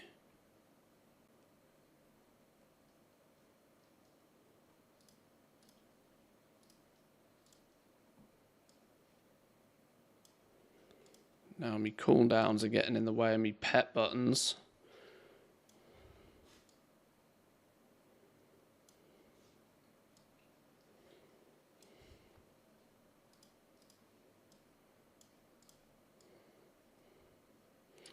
I don't want all this cooldown business, just go away.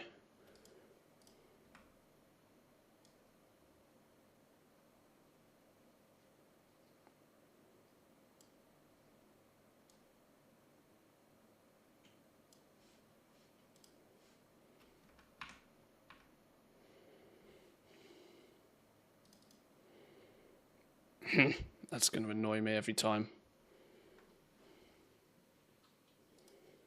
that it puts itself in a random ass location, but whatever. Oh, that's better. That's better. We can go from big screen to small screen. It doesn't start looking totally shit. Where did you come from? Go away, cooldown bar. Cooldown manager off. Stupid game. Right, okay. I think I've wrestled with it. If in doubt, do a reload. Save those changes, please. Don't kick me back out. Okay, right, good. Right, now we need some buttons on the bar. Now we need some buttons.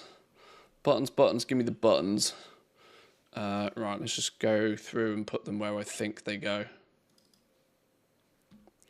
Aspect of the cheetah, shift mouse wheel up. Feign death is F. Pet utility bar can go over here. But actually mend pet goes on Q. Mend pet goes on Q. Turtle is shift F. Fetch is that one. Shift button next to 1. Don't know what it's called. Primal Rage is that button. Call pet button goes over here. Who cares about freezing trap or any of this? Counter shot is E. Hunter's mark is shift 1. Nobody cares about traps. Disengage is shift mouse wheel down. Kill command is, I think, that button. Trank shot is shift E. Or is it 5? Trank shot's 5 these days. Exhilaration is shift Q. Kill shot is mouse wheel down. Explosive shot is 4. Misdirection is normally mouse wheel up, but we're using that for the 1 button right now just to play. Barb shot is 3. Bestial Wrath is shift 3. Multi-shot is 2. Cobra shot is 1. Intimidation is shift 2. Where's me cool down button gone? Where's me shift 4? Where's Aspect of the Wild gone? Who's stolen Aspect of the Wild? Is that one of the hunter changes?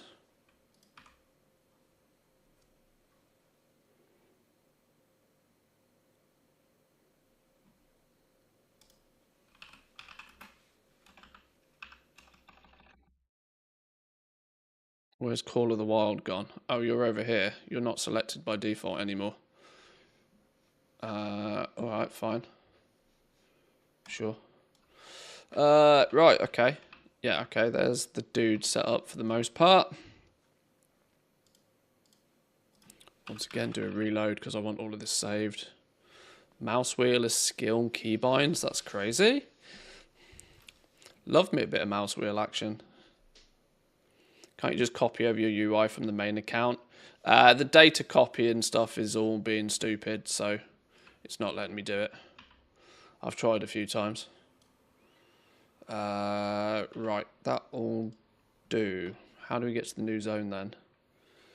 End of this questline rewards Fate of the Devoured. Unlocks the Warband campsite, the Fate Devoured. Oh, now I don't have a pet mount button.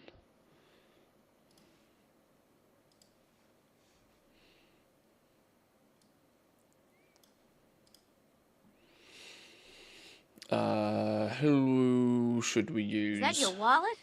Are you just We glad don't to see particularly me? have any of the new mounts, Both, do we? I Because hope. it's not copied over our data. We'll just use the favourite button then there. Intrepid with the 12 months. Thank you, my man. Welcome in. Appreciate it. Thank you, thank you. Many thanks.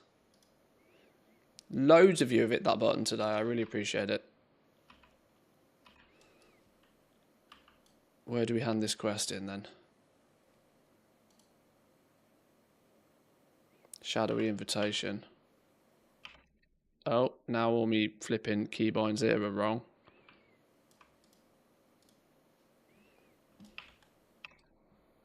Oh my god, the lag is also gross. Oh, I'm not liking any of this already. I'm not liking any of this already. Alright, fine. Play movie. No, no spoilers. Let's just get us into the new zone and have a little look. My new bear druid setup is wheel up, 1 button, wheel down, iron fur. That'll do. That'll do. Return to the Veiled Market, off to Tazavvesh.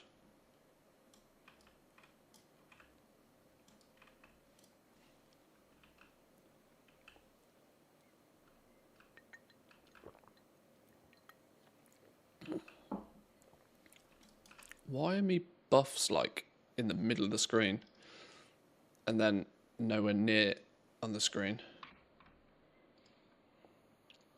Buff bar? Buffs and debuffs. Attached to the top of the screen, please.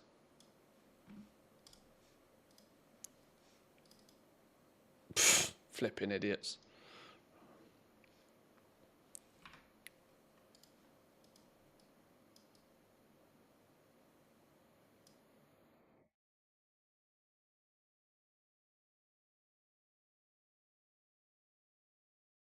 No, still slapping them in the corner there, whatever. Okay, so we have a new portal. Spatial Rift, return you to the Veil Market.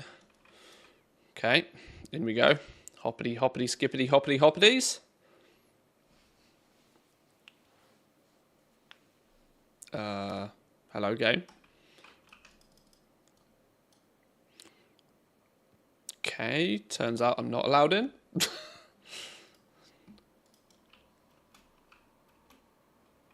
Nope, not allowed in.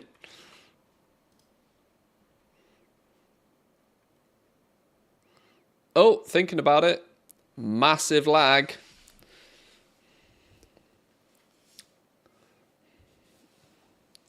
Real-time cutscene. 11.2 placeholder scene.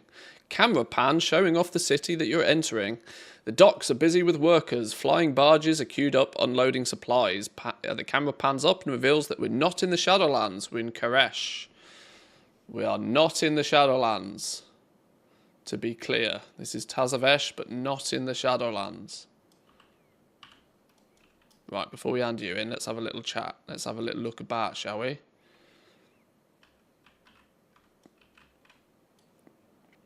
Let's have a little look about.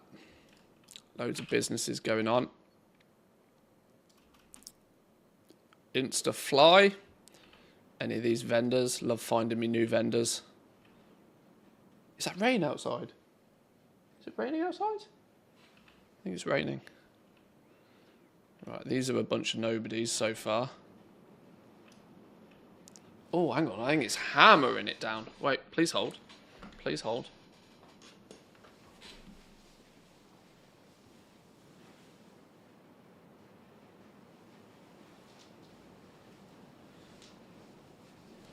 Tropical storm on the go outside.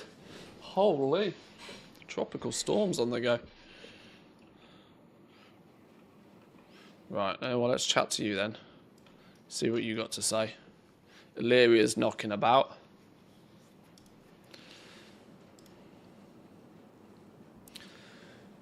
The Koresh Trust. It's better than the Liz Trust. Restoring operational efficiency. Help the brokers of Tazavvesh by assisting with their issues. So here's our new city. Lost lines of defense. A key threat. Oh, okay. So this is like island number 1. We got like little flight paths to the different islands. The Eco Dome dungeon. So there looks to be main little city, three locations with the archival assault delve, story variant the Waygates, Manaforge Omega we can't view yet, Manaforge Omega. What you on about? Liz Trust taught me all I know about economics. That was a short 5-minute lesson. Right, let's go have a look.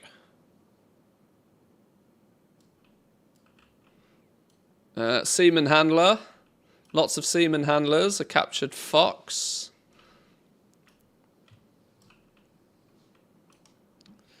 Nobody's a vendor yet. Right, what are you saying? Compromised containment. Kill creatures and seal the artifact. We're getting 642 explorer gear. Even explorer gear is 642. Holy smokeroonies. Okay, sure. Defeat the escaped creatures. Blah, blah, blah. Yep.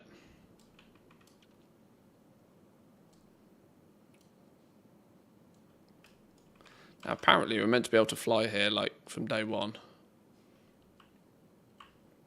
But we'll have a little run around first. Beaver. Any of these vendors? Love me finding a vendor. Never a vendor in sight. Lost lines of defense. Collect some stolen barrier projectors. 642 catch up. Explorer gear. Can we? This portal takes us somewhere, or can we just fly? We just fly. Look. Oh look, loads of places to explore. Out of curiosity, does that portal just take us down? It does. Zoom, zoom. The hang on, shall I crank the settings? Rip PC if, in a minute potentially. Oh, okay, yeah. Having settings on 2 has like made everywhere look a bit flat.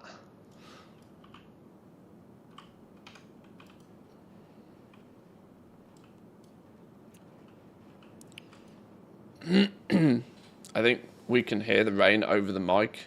There's some weird background noise. You might just about Yeah, by the looks of things, you probably can. My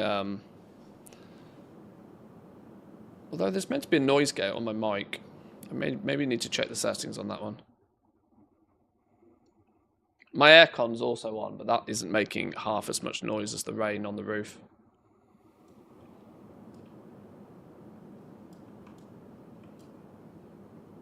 Just jealous I want rain, maybe. We're getting a plus 45 item level bump instead of the old 39, thanks to the Turbo Boost event. Yeah, I mean, the item level bumps are starting to get bananas, aren't they?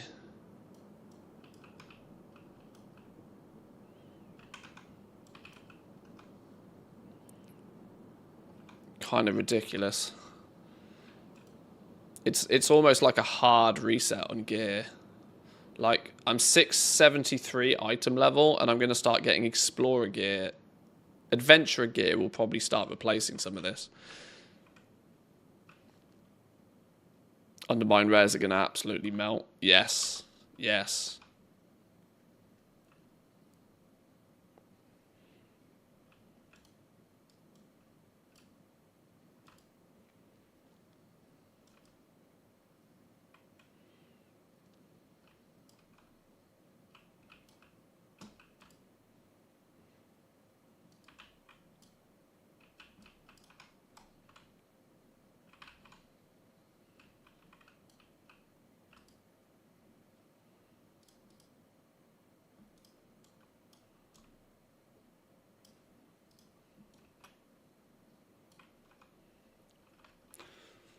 So, fill the bar quest.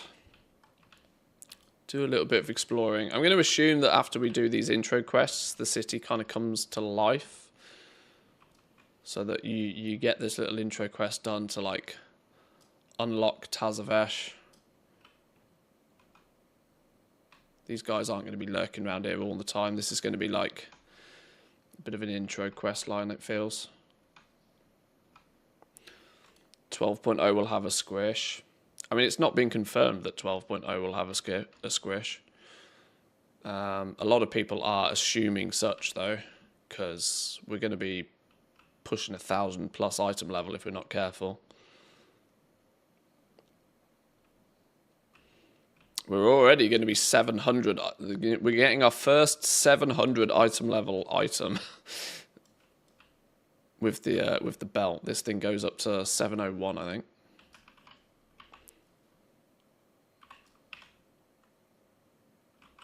Ooh, security. Esteemed friends and future customers, we advise a measured pace and elevated vigilance. Arcane entities have made an unexpected debut in the thoroughfares. Please preserve your safety and ours by proceeding with utmost caution. Roger that. Xylus? Who are you? Inks and quills? Nothing interesting. Standard scribe vendor. Market patron, master chef. Customers, lots of customers.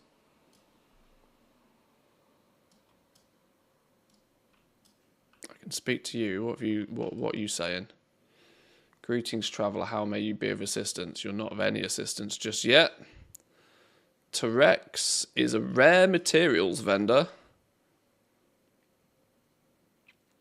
Koreshi copper ingot, void tainted lotus, slate back hide for some pretty spicy numbers for apparently no reason whatsoever. Okay, sure. Some spicy grey items.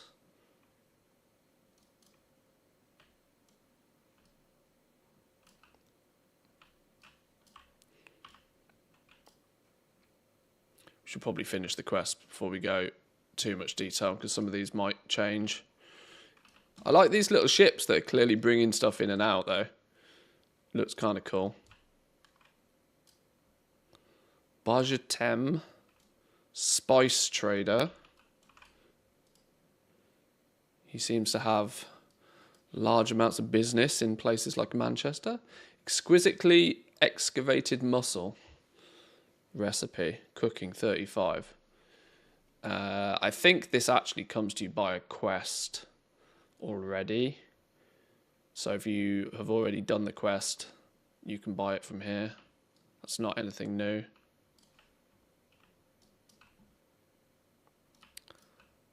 Back here, a emulsions and fillings vendor. Some foods. A barista. Selling some basic foods again. Market patrons, customers, importer.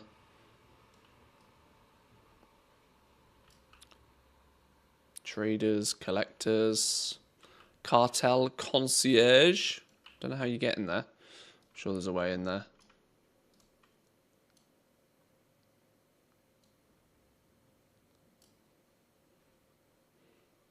Some traders.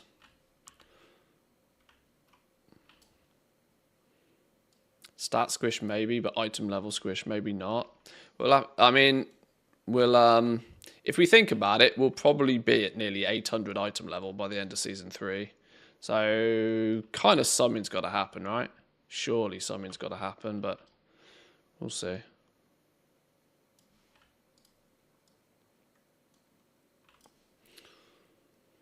Vault keeper. Random pets floating about.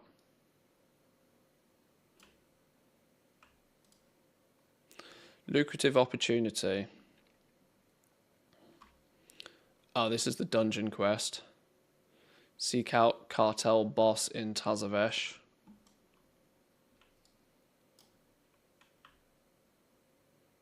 You secure the permit, I'll secure the merchandise. Roger that.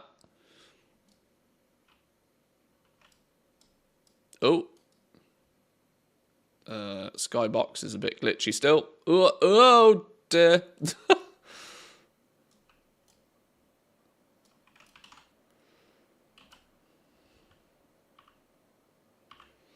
This leads us to the new dungeon by the looks of things. Leads us to the Echo Dome.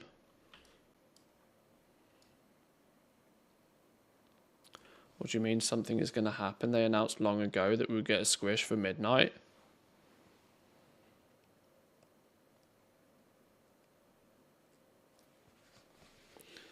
BlizzCon Q&A 2023. Almost certainly a stat squish in midnight.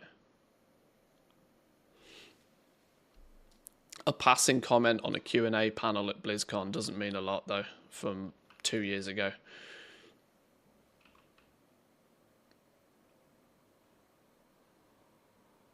But you're right. Like, I'm just saying, like, that's not a hard confirm. That's, you know, that's a passing comment on a Q&A. That's where context matters, you know.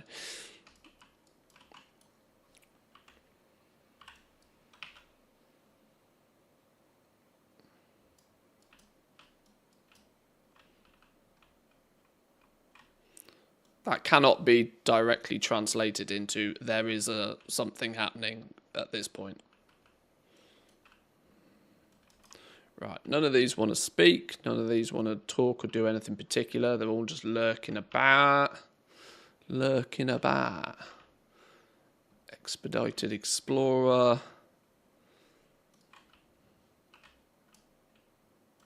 Okay, not a huge amount really going on in here that I can tell. Just kind of, you know, mostly placeholder stuff.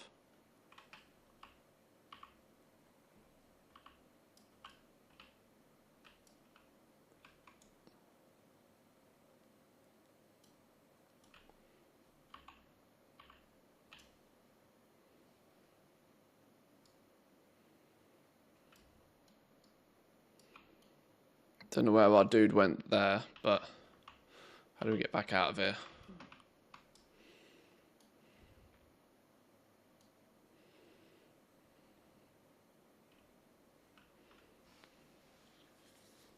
Seems like there's been a pretty big exploit yesterday involving the Lawwalker thing.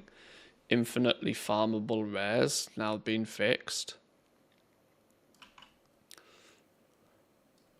There's always weird and wacky stuff like that going on.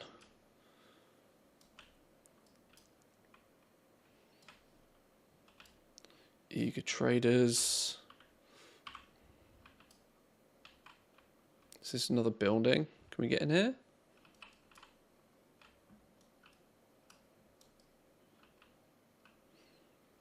Where does this go to? Oh, this gets you to the new delve. Oh, this is the recommended for adventurers at 639 plus item level. Recommended for adventurers who want an unfathomable challenge. You must select a tier. Not allowed to do it yet.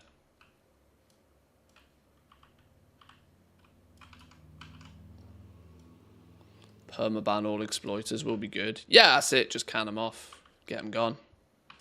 Get them gone.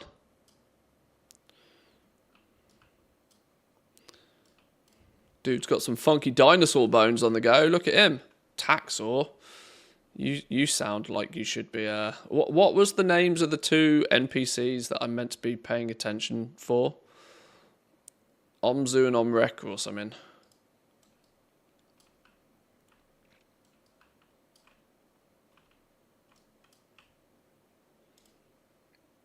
Another spice trader. Maybe we've been through this way. Zaijin. Same again. It's in here. Little bonus room. Not much going on in here just yet. We should probably go and do some of these quests in case it opens up a little bit more of the... Maybe there becomes a little bit more life to the place once we've done some of the starting stuff.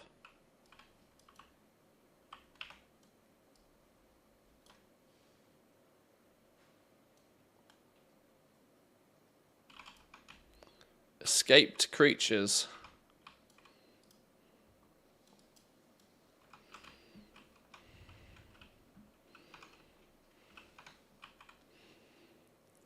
Hopefully they don't take away the time walking mount that people already got. I mean, they very rarely do stuff like that.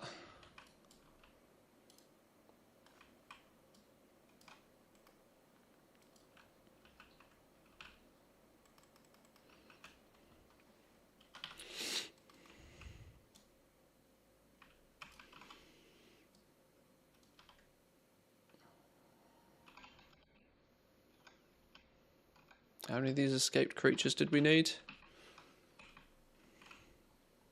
You sense a nearby skyriding glyph. What the hell could I need a skyriding glyph for?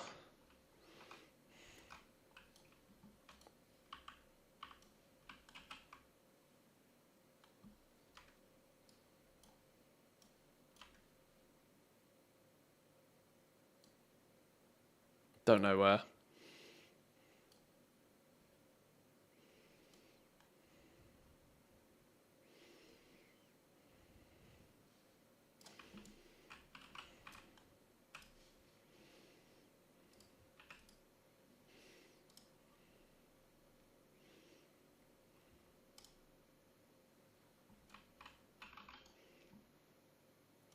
Where did the... It's in here. Oh, I've not done half of the jobs I'm meant to do, but... Killed the beasts. What else do we need to do? Oh, I'll probably finish this one. Probably just kill stuff, right? There's another quest down here. A key threat that's become available.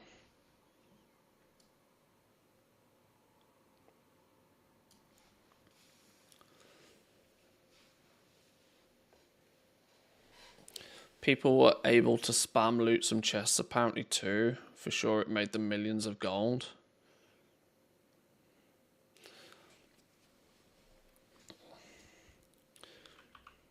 I tend to not pay huge amounts of attention to all of that sort of stuff, honestly.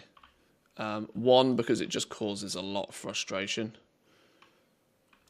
Finding out that an exploit happened just kind of will quite often cause you to just be annoyed at the fact that an exploit happened. Ignorance is bliss in some regards with that sort of stuff.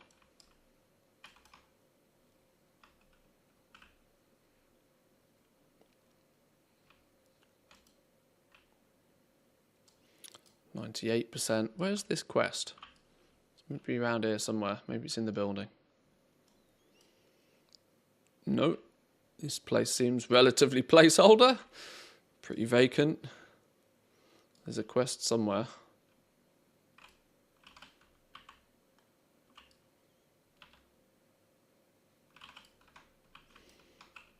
Right, let's kill a few things quickly then.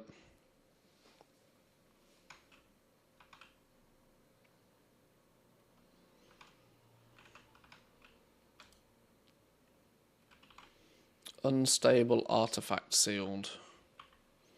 Where are you? In this building somewhere. How do we get in here?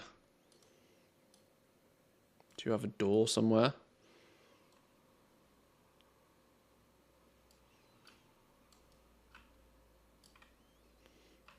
This place definitely looks like it should have something going on.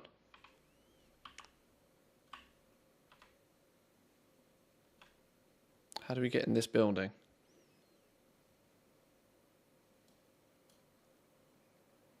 That door's... Oh, hello. Oh, the door's open now.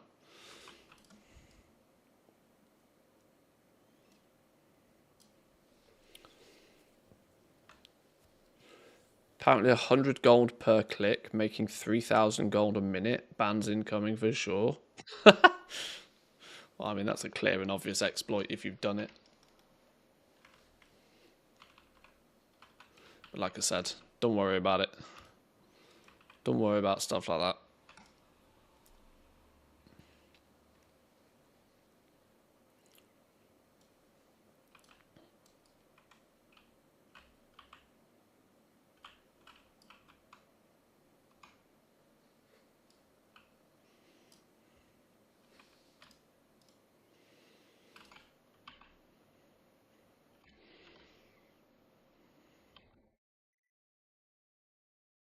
It's a nice looking zone so far though. They've done what feels like a reasonable job of repurposing the zone. Oh, pick a reward. I don't care.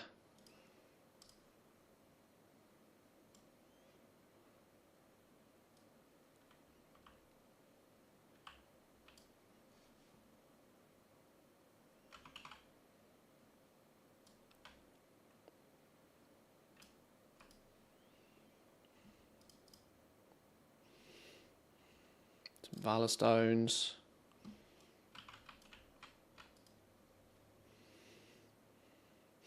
Investigate the void presence, locate the culprits behind many troubles in Tazavvesh.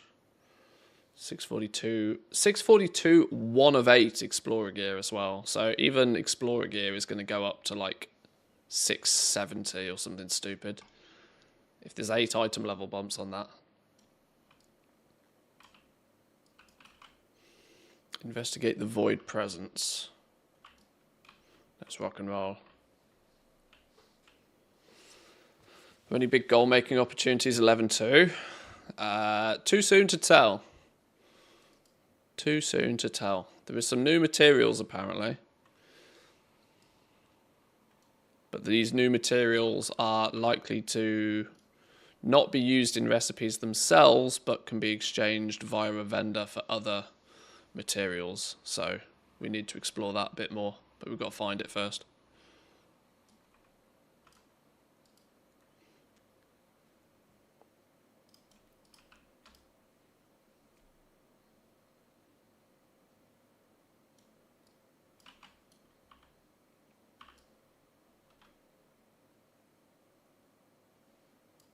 Oh, all of everything's back again. Where has it gone?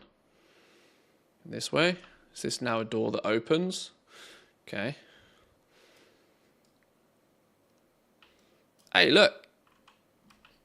This is a cool room. Big storage room. This is going to be a bank, surely.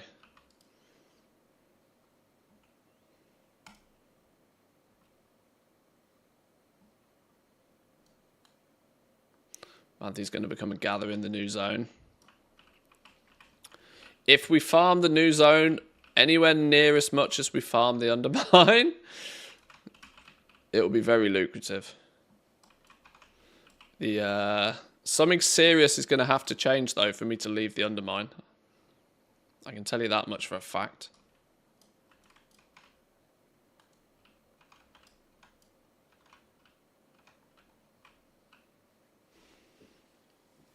It's the mailroom from inside the instance. Oh, it is, okay.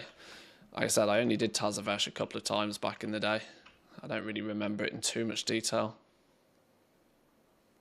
Slacking on the Undermine, haven't done the farm in 6 days. I'm not doing it every day. Like, Wednesday is usually a day I just don't bother full stop, because the rares are just hyper contested on a Wednesday. I actually, you know, tend to do... I try to get the weekly rares done nice and early in the week. So then, you know, the weekend and then Monday, Tuesday is just kind of chill.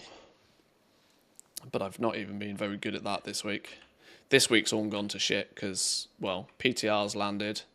I'm now away for 3 days. So, yeah, we're not going to have many Mechanicas this week. Which I'm already missing one of the mounts. So it's not like we have a huge amount of overstock to sell even, which is a touch scary. We'll skip cutscenes as much as possible. Sealing the shadows, please take them down, blah, blah, blah. Collect some saturated and tropic cores. Okay. All of these, like, intro quests to get you caught up on gear. It's nice to see. What will be even nicer to see is if we can skip this once you've done it once as well.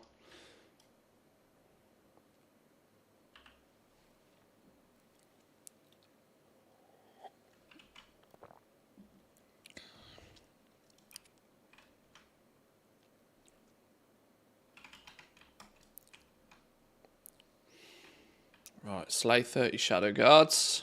Roger that.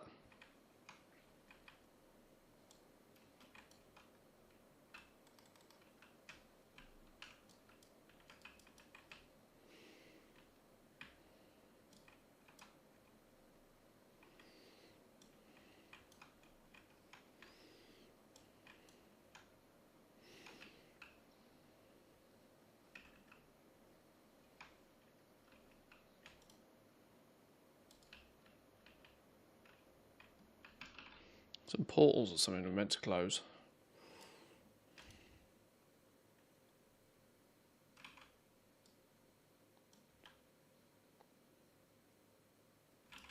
Ah, these things. Placed one. Spot one over here.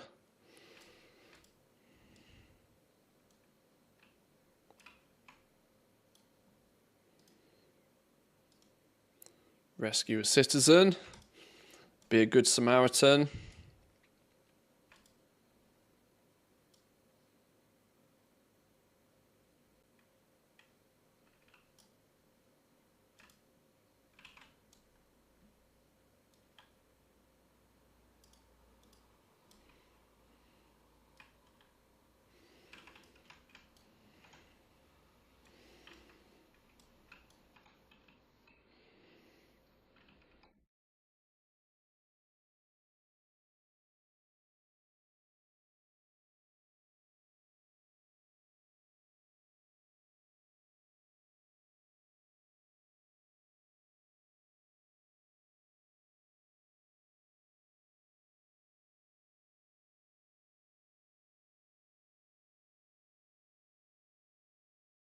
Still need to kill all of these guys. Oh, I do need to actually remember to kill a bunch of these. I think I've got to loot some of these for the quests. I think the new hunter set has a bit of an identity crisis. Somebody said earlier that the class sets were looking a bit loopy. Or different, should we say. I've not scoured through Wowhead in too much detail yet. I wanted to sort of like get my bearings and see what's what. We've got 2 months to figure all of this sort of stuff out. I'd rather start to like get to grips with the city and stuff. Take it slow, take it easy.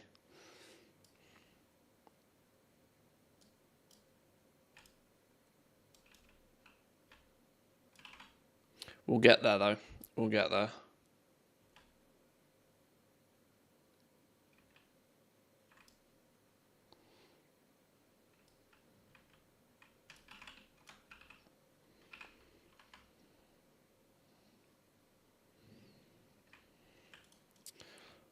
It's giving me rogue preach mage vibes, really?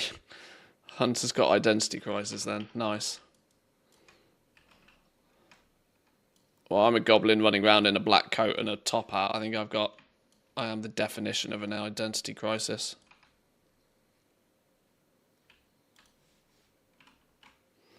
Oh, we've only got 2 of those 5 cores.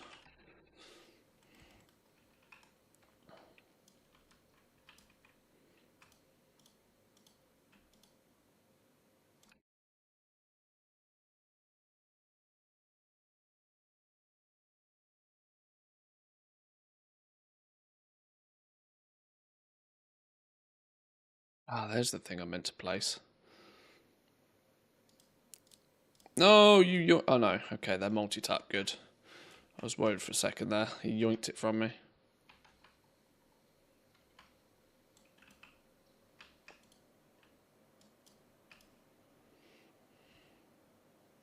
Both the Shaman and the Druid have more of a hunter-looking set, so it's kind of all over the place. Somebody's mixed up the file names.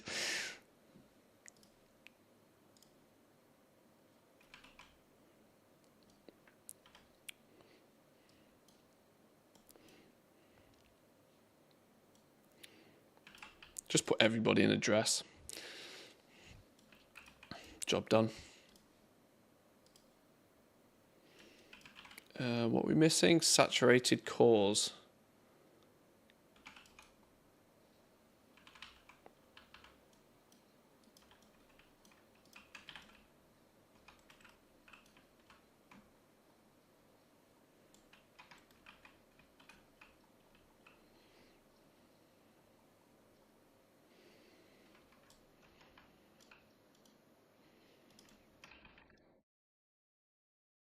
No, no cores.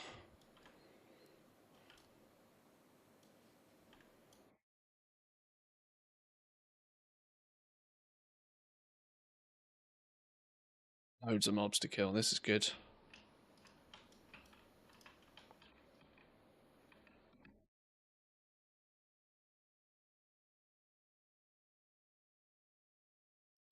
I mean, I don't think I'm particularly overpulling. And I would also go as far as to say I'm probably significantly overgeared for this whole business as well. But I wonder if they're carefully taking into consideration that average Joe might stroll in here with a lot more gear than they would normally do. Because these things are doing some damage for sure. I need one more rock. One more saturated rock. Go on. Go on. Oh, never lucky.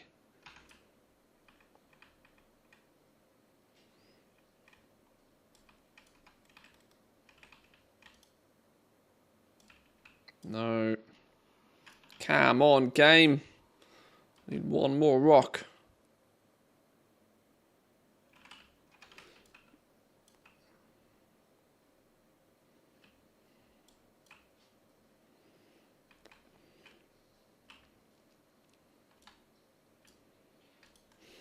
I'm already slightly happy about being flying again. I think I've not that I think I'm going to get the luxury of saying goodbye to the car anytime soon, because farming Mechanicas is always going to be done in the car. But there's part of me that's kind of quite happy to maybe say goodbye to the car. Put it in the garage. We're getting to the point where the drive thing is cool. But I'm happy to fly again. Activate the Market Guardians.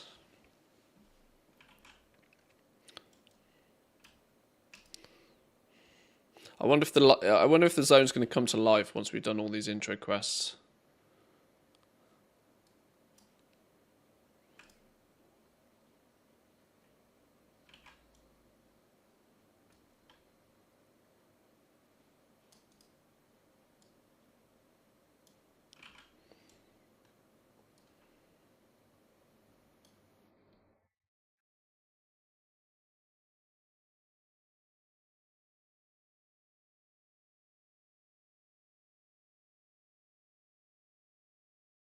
One more. It's quite a cool little assault on the town, though. I'm impressed. I'm impressed with the theming so far. I like. It's got good capital city vibes, which for a 0.2 expansion patch is not something you'd normally expect. Locate the locust walker within Tazavvesh. Right, where have you gone?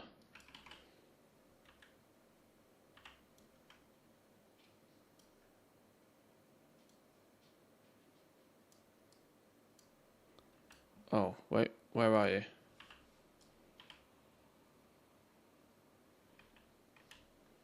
Oh, I actually now don't know where you are. Apparently you're meant to be here, but you're not here. What's the map say? That's the other quest. Is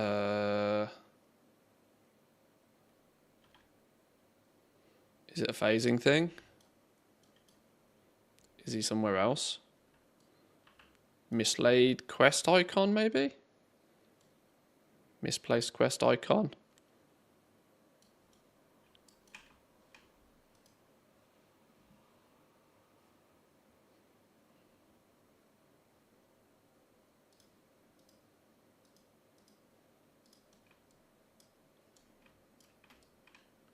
Another rich purple pattern just dropped for you. Nice. See if you can sell that one as well. Another nice little half a mil if you do. This just takes me up, which is where he's meant to be.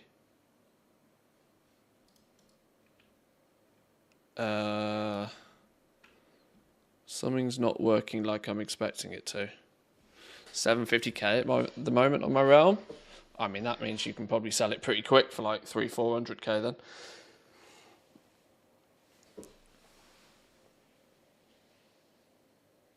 Question mark popped up while it got on the griffin and you were flying towards the map icon, so I think it flew somewhere else.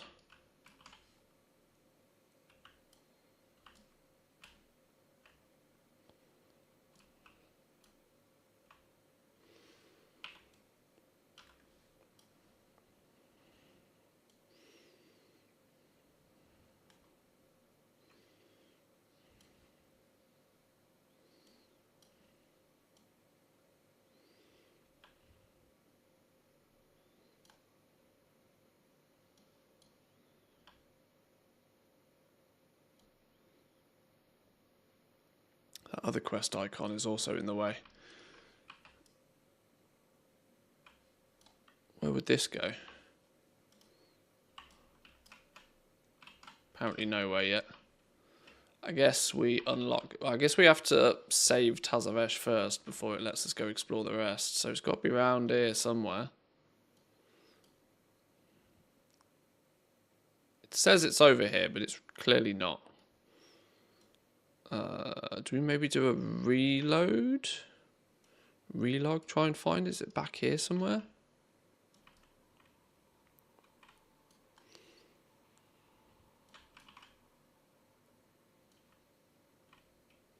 Don't want to play game, does it?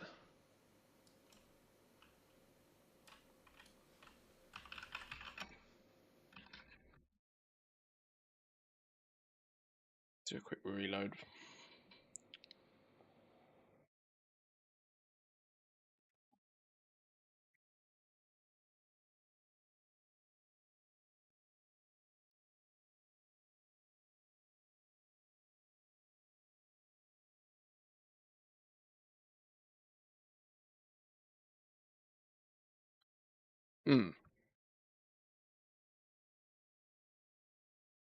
Bit of an overdue Mechanica tracking update. Oh, what of your supplies of the stuff? Or maybe not your supply, but the supply. Okay, let's have a little look. Let's have a little look what we're looking at here. Region lowest, total realms covered. Region median, a realistic sell value. And the number available. 146, these are EU numbers I'm assuming. 146 innovation investigators. They have margin manipulator. There's a digit missing here.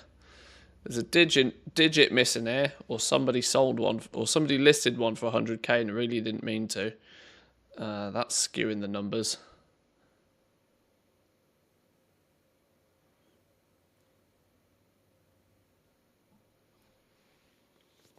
That's also meaning the realistic sale value is massively down. Yeah, that's skewing your numbers.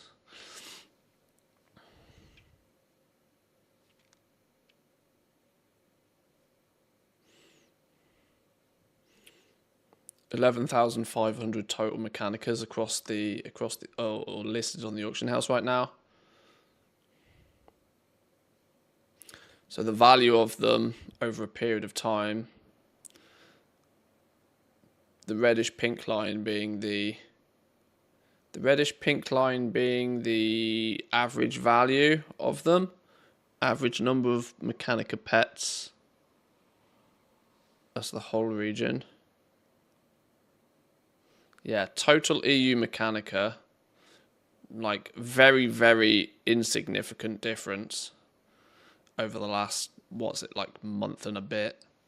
The value of Mechanica's slowly dropping. But, I mean, you look at this and you look at this over the time frame and you can basically say that's a relatively stable market, you know. Pretty stable a market, to be fair. I mean, you go from here so quickly down to like 65, but 65 to 55 is like no difference really at all. It's interesting. Crazy that it's been so reliably stable.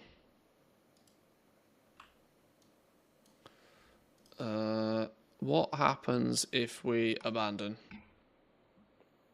Where do we pick it up again from? We pick it back up from Illyria. I wonder if flying caused it to do.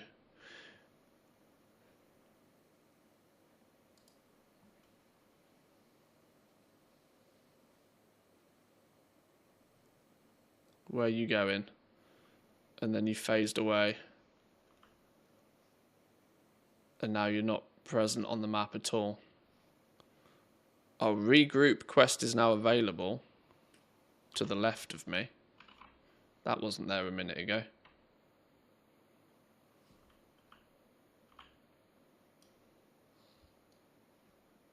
Oh, okay. Maybe now in here. Although I don't actually have that quest.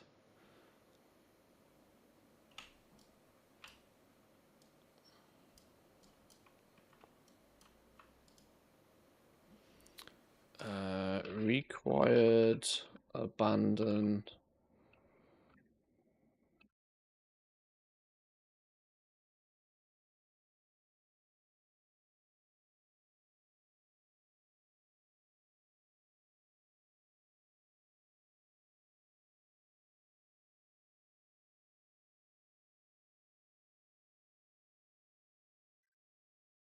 Shadow Guard shattered. Kill Shadow Lord in Tazavvesh. 2000 rep.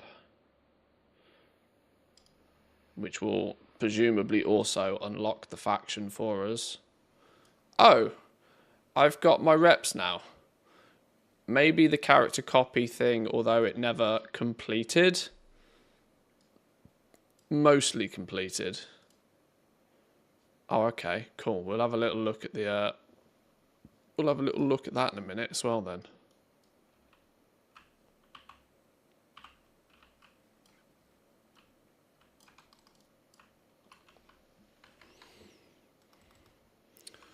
Let's see if we can get Tazavvesh open, and we can go and have a little bit more of an explore of some of the NPCs in the zone and see what's what in the rest of the zone. I've got some noodles in the fridge I need to eat. I'm cautious about time today because I've not got as much of it today.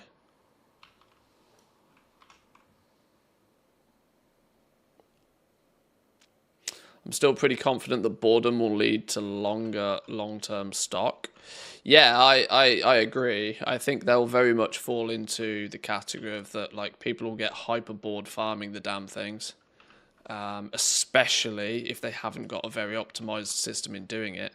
I mean, I'm getting pretty bored farming it, and I've got a hyper-optimized system for it now. And you yourself have also said that, you know, it's been 6 days since you've killed the rares. So it's like, you know, people are already, even the ones that are, even those that are already, I don't actually need to kill you apparently. Even those that are already doing bits with the farm are kind of at the point where, you know, we're just chilling a little bit with it. What this will definitely do is limit the supply in the market as a whole. But that will also in turn cause the price to rise, I would suspect. And if the price does rise, what we'll then find is that there'll be once again less people willing to buy them again. So there's a kind of it's a 6 of one, half a dozen of another. I would happily have the mounts costing 1 million gold if I can sell them as fast as I can farm them. But if the mounts end up costing 3 million gold, but it takes me 6 months to sell one, I'm less inclined to go ham on them.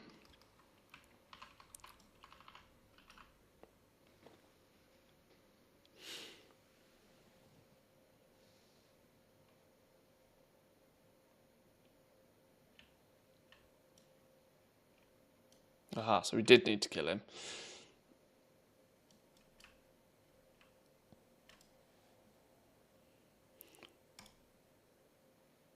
Cutscene. Real-time cutscene. 11.2 placeholder scene. Locust Walker says things that are finally secure for his ally to arrive, and the shadow portal opens. Who comes out of it? Xalatath! Much to the player's surprise and Illyria's disgust.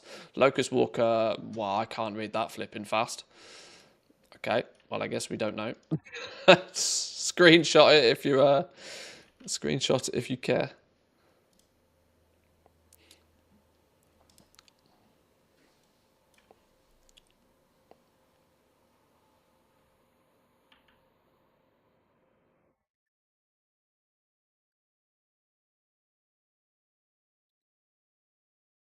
Yeah, we're doing some PTR at the moment, just to have a little poke around, see what's up, see what's occurring. We now have a few quests available. Applied mixology, a key threat, and overwhelming them. I wonder if that leads us off to different areas of the zone, maybe.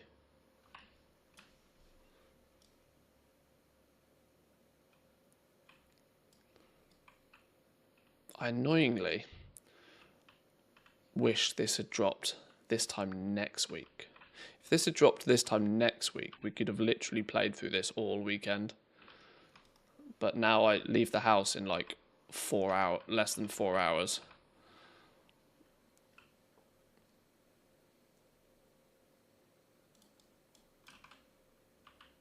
Tazavvesh seems to still be pretty occupied. Although security has started to put barriers up by the looks of things. So we're getting closer to fixing stuff. Can we find these quests, or are these sort of quests but not quests yet? Oh no, here we go. Trader. We like traders. Applied mixology. Help me concoct a new energy drink and I'll allow you to use it free of charge.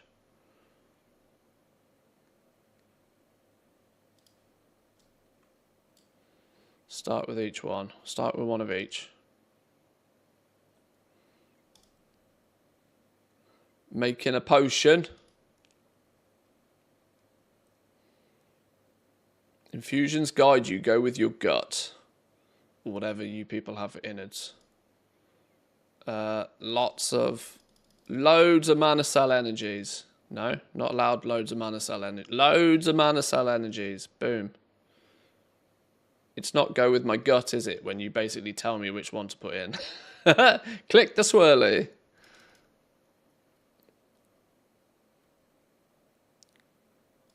Click the swirly. Boom. Magical drink complete.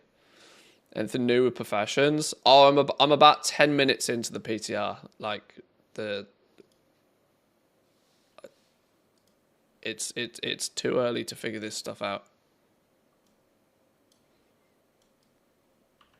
Okay, that was just a side hustle quest. I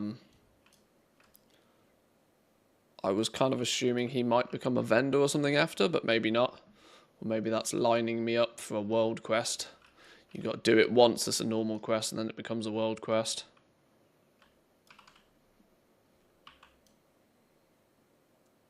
Hip test the drinks. Oh no, hang on. We're still going.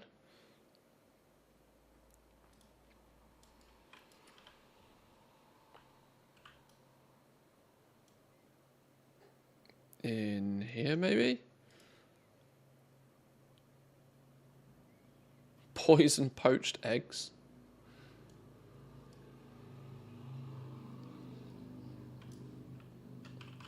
Oh, the Renown quartermaster. Well, let's go have a little look at you. Where did you go? Ah, okay. Now this is looking a little bit more populated. We got icons and stuff starting on the map now. Renown quartermaster. Is that you? Omsiric. You'll talk to me now. Oh, talk of the devil. Pure dexterous fiber, pure energizing fiber, pure chromatic fiber, pure precise fiber. What do these do? Fits in a fiber socket. Versatility granted is determined by the socketed item. Teaches you how to craft pure dexterous fiber for the Reshi wraps. Oh, so this is linked to our... This is linked to our artifact cape, which I don't have yet, but I assure if we continue on the campaign, we do get it. Requires tailoring 35 and Alngari tailoring and Renown 5 with the Kareshi Trust in order to buy it. So tailors are going to get to Renown 5 pretty quick time, I'd imagine, for whatever these do. Verse, Mastery, Haste, Crit. Okay, so tailors are probably not going to be making capes for anybody, but instead they'll be making the gem that fits in it. So at least jewel crafters have something to do. Adorning ribbons, exquisite weaver cloth bolts and gleaming shards go into crafting them. So cloth go burr. New contract for the new faction. No surprises there. Renowned 5 once again. Alngari inscription. Apricot inks, same as last time. Copy paste. New Vantus rune. Viridescent spores, shadow inks, apricot inks again. Once again, more copy paste. We've got the new healing potion, just straight Myco Bloom. Higher tier healing potion. The Umbral Essence. Slink into darkness, reducing the chance for enemies to detect you. This is your Shadow Meld for non-Night Elves. Your Shadow Meld potion. Myco Bloom, Orbanids, Lore Drops. Once again, Renowned 5.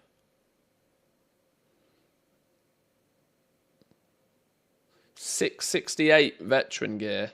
668 veteran gear. Veteran 1 is 668. So I'm going to step into the patch with like veteran 2 equivalent gear already.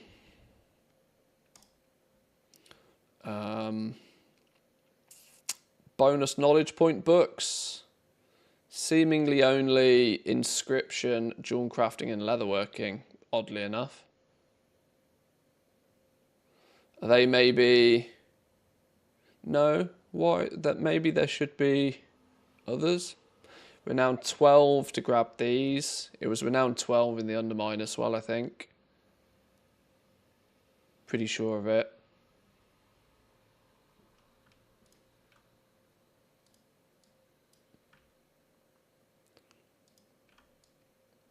Some funky shoulders. Renown 15 for the Ruby Void Creeper. A bug. 681 is champion gear. So fortune crafted right now. Maxed out crafted gear is going to be champion 1 in the new season. Sheesh. I'm going to get some noodles.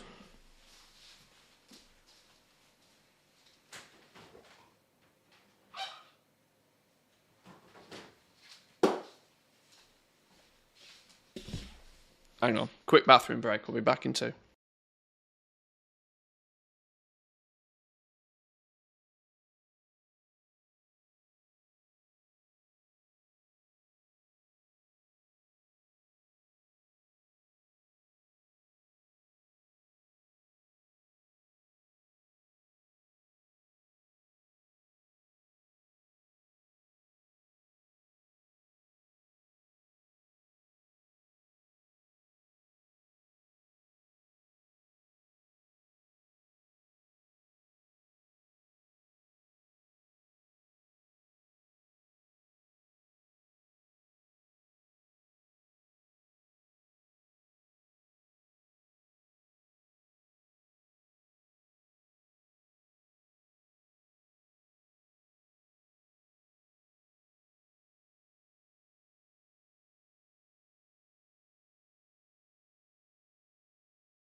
Okay.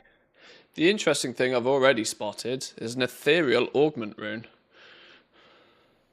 So there's the answer to the augment rune. Our permanent augment rune is coming. 100,000 gold again, which makes it quite expensive for a lot of players. While we're doing some eating, do I have a food button on my... I don't have a food button anymore. Where's my food button? There we go. I'm nomming on some food for a minute. I'll go camera off so you perverts don't get horny. But yeah, 100k for our augment rune is pretty wild. Expected though, mind. Move the mic to the side a little bit. I might sound a bit funny for a while, but what else have we got? Inner phase scoop, just cosmetic-y things. A shovel-y thing, a wrench, multi-tool, little pokey stick, 100k augment rune, and then... Oh my god, look at that thing. Oh my god. That thing's hideous.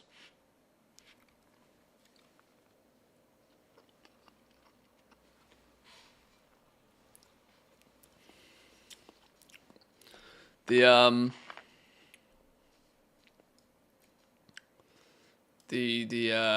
resonant crystal requirement is still strong.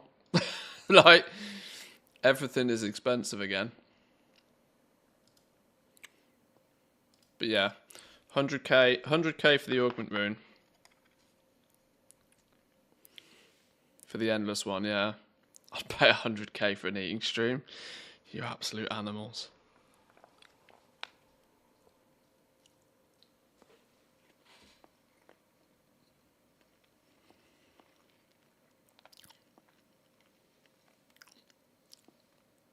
Only if the eating happens with chopsticks, without the kiddie plastic bands. You mean, like, properly? I'll show you the noodles so you can all go, noodles. Oh, hang on, let's do it properly. Noodles. some funky mushrooms in there. But yes, we're eating them properly.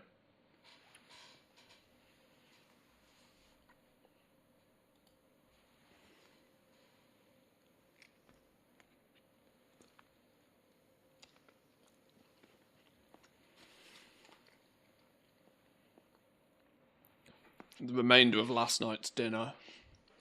Some Dan Dan noodles. Okay, what else is on the Renown track then? Should we have a little look at the Renown track while I'm lurking here? That's an easy thing to do whilst we're nomming.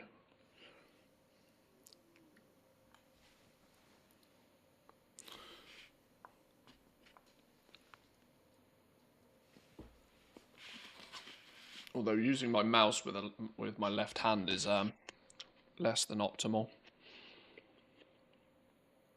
Seek out Shandis in Overlook to trade untethered coin.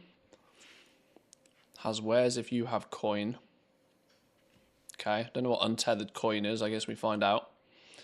An arrested development. You may now speak to Constable Zodars to begin assisting him on the warrants. These are like the new in-zone activity, apparently.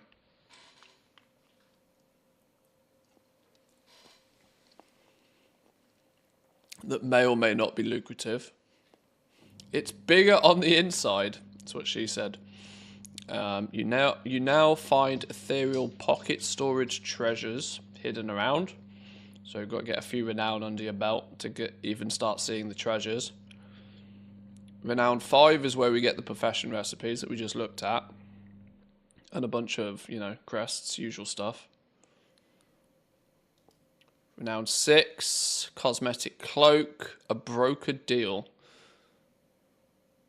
Speak to Sirik in Tazavvesh to receive some Valor Stones. These can be used to empower equipment.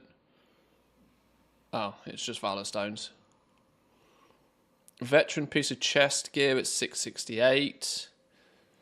I mean, if you've played any patch since the launch of Dragonflight, this is starting to feel pretty much what you would expect.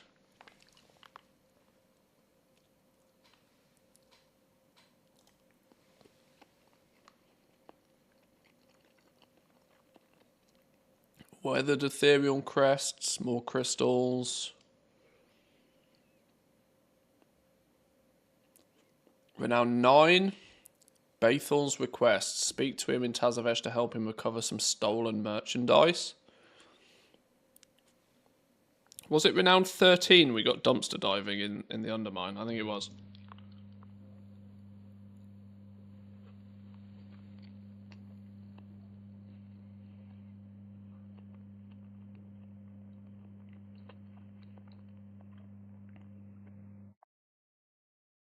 Tabard at 10.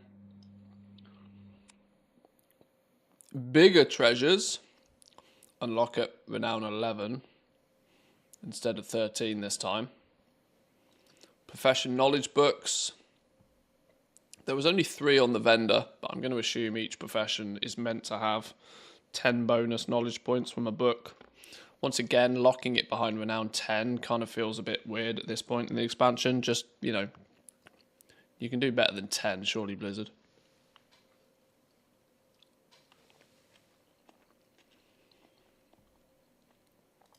Renown 13, we got some shoulder cosmetics and some more crystals. 14, Koreshi ribbon stash, don't know what that means. Some more crests. 15, you get that mount that we looked at. 16 gives you 681 champion wrists and some more crests. The cosmetic tools and weapons at 17 and some more crests. Ethereal energy. You now may purchase the ethereal augment rune. So you've got to get renown 18 before you can buy that thing though. I wonder if... How long did it take to get renown 20 in the Undermine?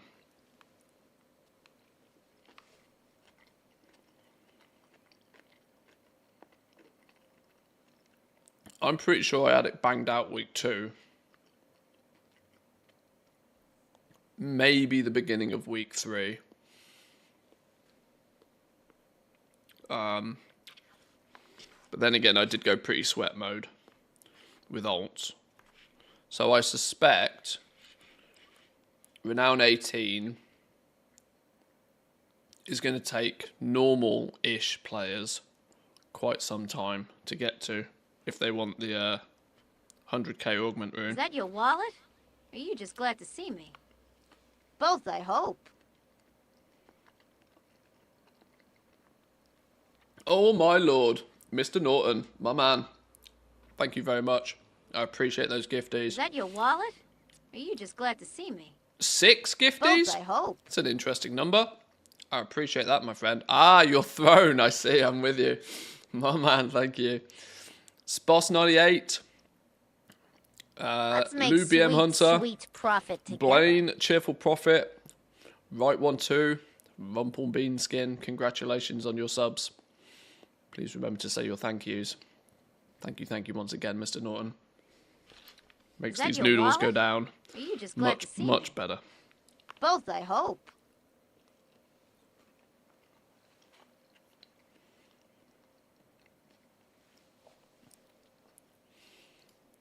Renown 19 Let's as we make get that sweet profit big together. wormy mount thing. Big wormy mount.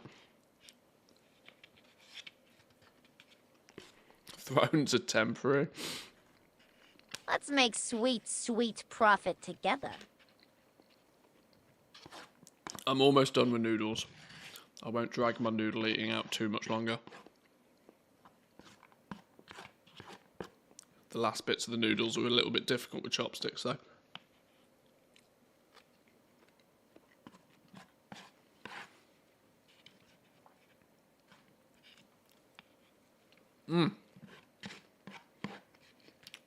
Also hard to talk when I'm eating.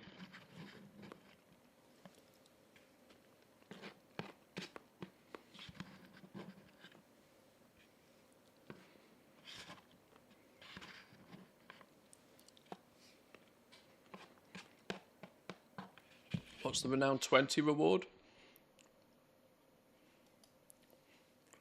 A trusted partner. Is that a title, right? Of the Twilight Star. We can all be Twilight Stars.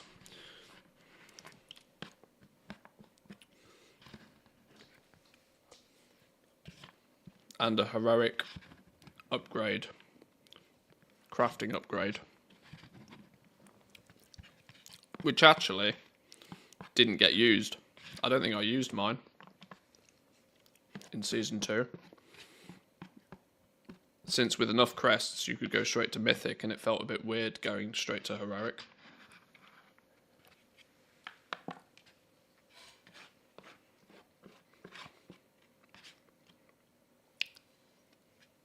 Oh, do you ever eat something and just wish you had 3 times as much of it?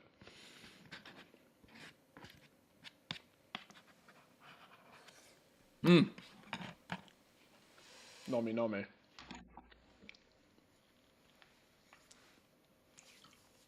I probably have a face full of noodles now. Probably got a face full of noodles, but it's all good.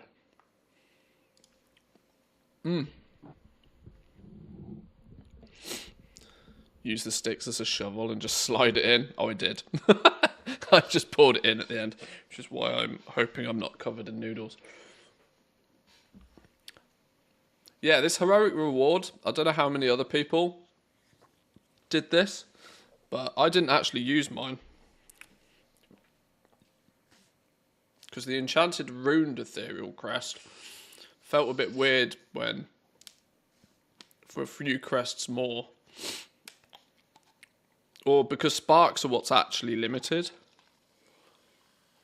And if you saved up your gilded, you had enough to make a gilded piece of crafted gear. And I never actually used the ruined one, I think. 704 item level, though, for runic crafted items. 704.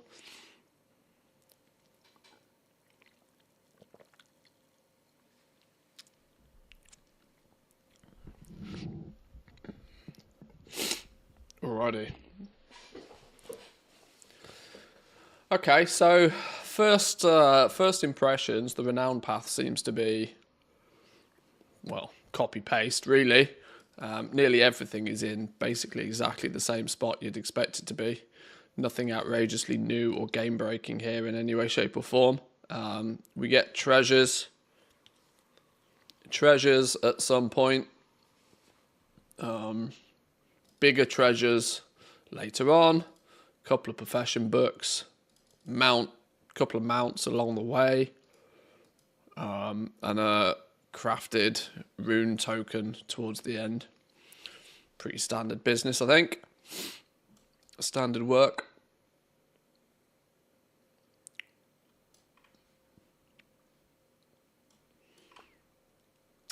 You're the innkeeper then, apparently. Quest registration. Aha! Manthe, a hunter. I would rather stay anonymous. 00 champion. Yes. State your business.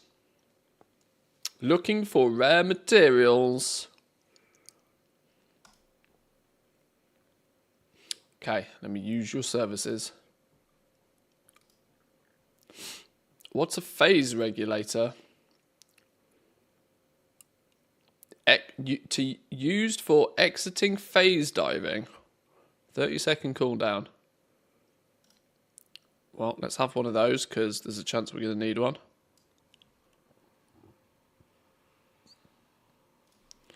I guess that will become useful to us soon. Might it also be worth setting our Hearthstone here? I think it might. Might be worth setting our Hearthstone here. Just in case we get stuck places, which does tend to happen.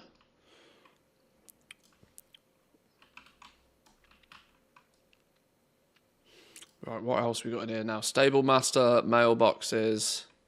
See if we can find anybody else that's a little bit more interesting.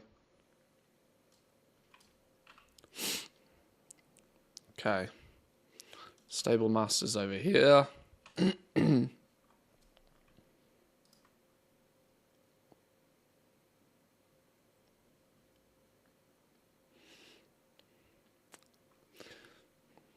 Are these new? Brown leaf bug? Skippy? Venom wing? He's got a pulsating butt.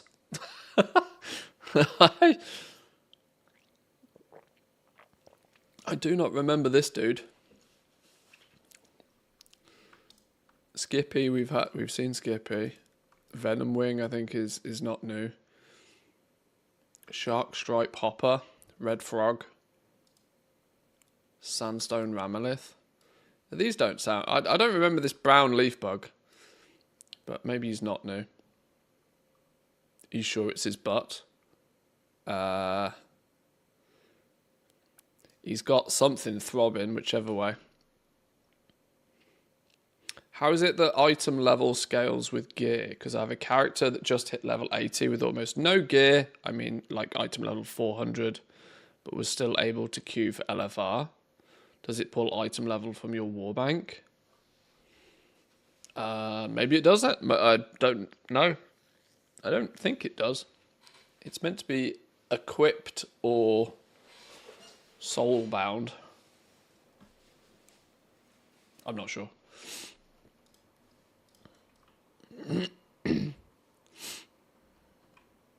Trade supplies. Usual bits and pieces. Usual bits and pieces. Usual bits and pieces. Nothing unexpected. You're doing some blacksmithing. I wonder if this actually works as an anvil. Probably not.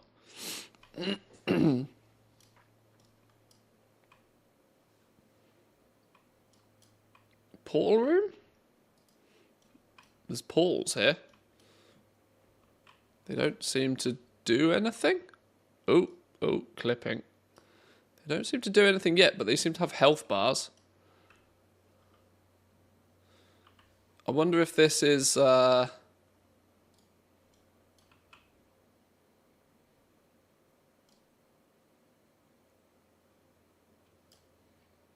Oh, shit.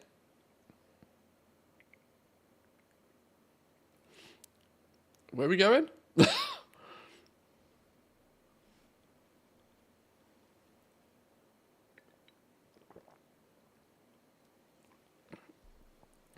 Hello, 4. It's taken me to the Skittering Breach Delve. Delve portal room. Well,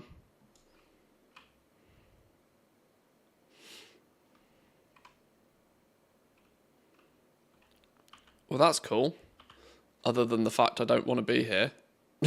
It's a one-way street. Okay. Delve portal room. Now the question is how the flipping hell do I get back? Hearthstone. This is why we set our Hearthstone there.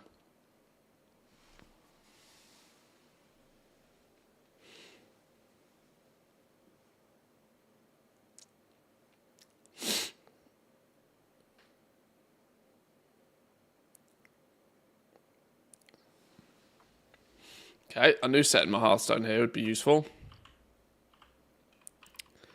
So, note to self, if it looks like a portal, it probably is.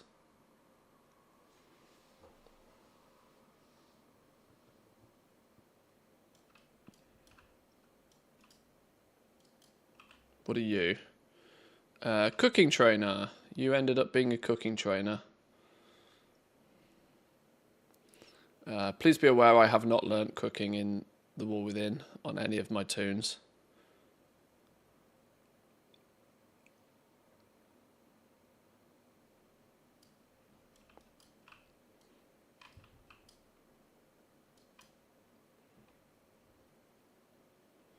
Okay. Well, delve portals is kind of fun. That glitchiness is not so fun. Delve portals is kind of fun. And I'm pretty sure this opens up to be something else soon as well. Ugh! Clipping.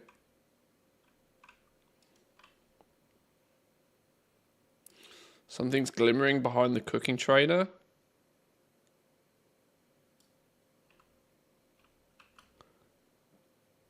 Baki's aromatic broker cookies recipe. Apparently. 2 1/4 cups of flour, teaspoon of baking soda, a teaspoon of salt, 3 tablespoons of ground cinnamon, 2 tablespoons of ground nutmeg, a teaspoon of ground cloves, a teaspoon of ground cardamom, unsalted butter, browned and cooled, a cup of brown sugar that is packed, half a cup of granulated sugar, 2 large eggs, 4 teaspoons of vanilla extract, 2 teaspoons of almond extract, a teaspoon of zesty orange, a cup of milk chocolate chips, the higher quality the better, a cup of semi-sweet chocolate chips, extra sugar, cinnamon, nutmeg, cloves and cardamom to roll the cookies in. Instructions: put the flour, the baking soda, the salt, the cinnamon, the nutmeg, the cloves, the cardamom in a mixing bowl, stir until well mixed and set aside. Put the browned butter, the browned sugar and the granulated sugar in another mixing bowl. Use a high-speed mixing spell, beat together until well blended and creamy for about 3 minutes. Beat in the eggs, the vanilla extract, the almond extract, the orange zest, add the flour to the mix and stir with a wooden spoon until blended. Stir in chocolate chips. Scoop up a rounded tablespoon of the dough, roll the balls in a small bowl filled with sugar, cinnamon, nutmeg, cloves and cardamom. Drop onto a baking sheet. Repeat until you have used up all of the dough. Be sure to leave about 1 inch between the cookies because they spread as they bake. Bake until golden brown for about 10 minutes, removing the baking sheets from the oven. Place the cookies on a cooling rack and aim a fan at the tray to create a slight breeze to waft the aroma of cooling cookies towards those who wish to enjoy the evocative smell of food. There is a note taped to the recipe. These cookies smell fantastic, but they taste awful. Never thought I'd be the one to say this, but you need to cut back on the spice. It'd be overwhelming everything else going on with a cookie. Can't even taste the chocolate. Don't get me started on the mouthfeel. The cookie is gritty and the orange zest is more like chunks of peel. The smell's got my taste buds watering, but my mouth dried up right after I bit into it. I'd be happy to get you some edible recipes for a price. Grifter. Well, there we go. There we go. Cheeky little cookie recipe, just lurking. Good spot. Good spot. Do I expect a short of the staff making those on the Warcraft channel? I would imagine so, yeah.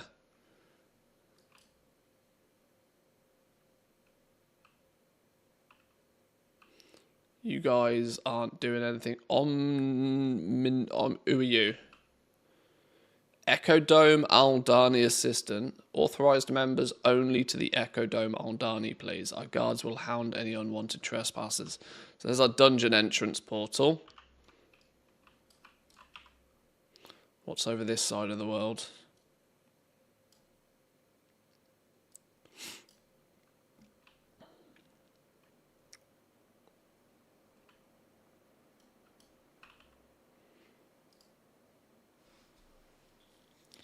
What a time for you to swing by. Fine old city of Tazavvesh has been through so many adventures over the years. The joys of peril of a moving city is that it can fall into a whole heap of trouble.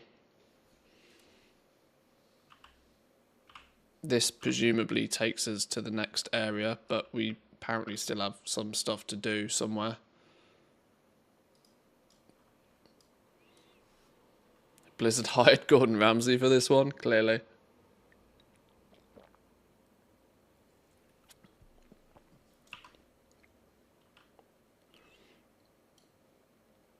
Right, okay.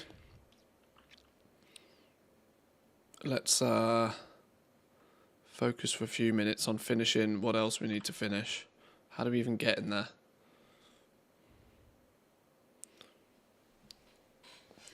Oh, stay a while and listen to Xalatath in the inn. Talk to the quartermaster. Didn't I just do all of that? I'm pretty sure I just did all of that.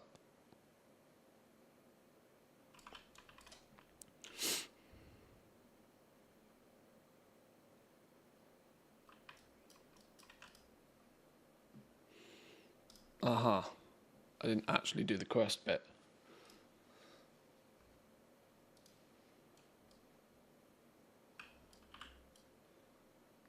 Aha, okay. Now we have to move.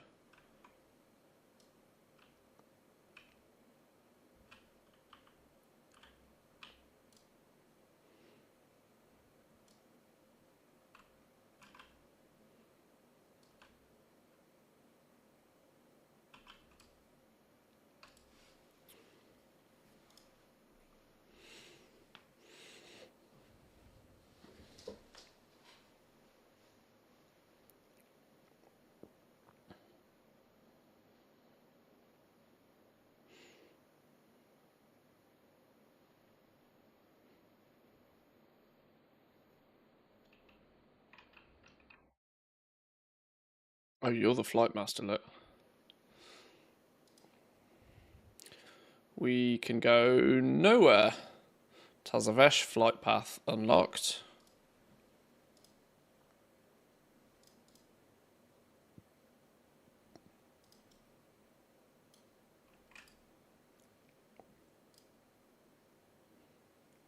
There's a small island to the northeast of here called the Overlook Zoshore. My scouts have been searching for a way to the Maniforge Omega, where we must stop the return of the All-Devouring.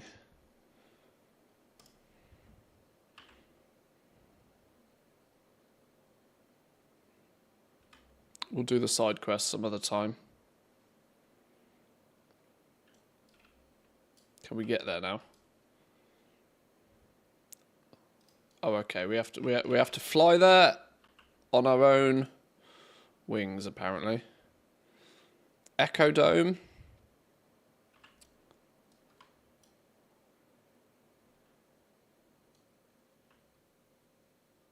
Right, I want to go this way. I like the look of this place already. But it looks very barren.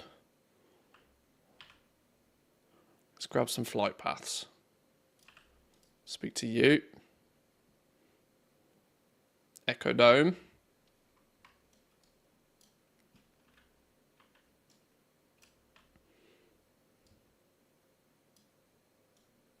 We should come out here with a herb miner dude as well, to be fair, shouldn't we? Should we just go collect some flight paths and have a little look about? Have a little look about.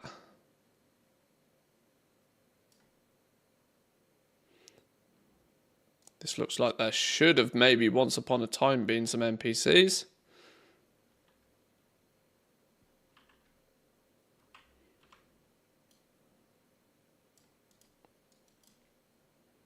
Reality bound. While in untethered space, visions of Reshano is obscured. Okay.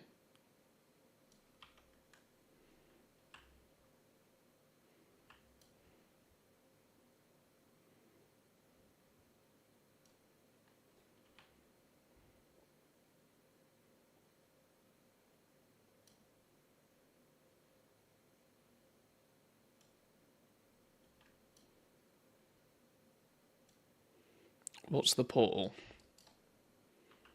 Is it a portal?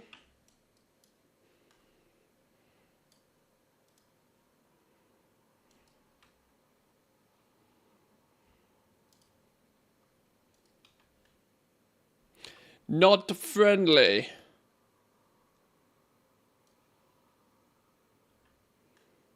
Oh, look, there's a big eco dome, look. Shiny. What's the shiny? A flickering lantern.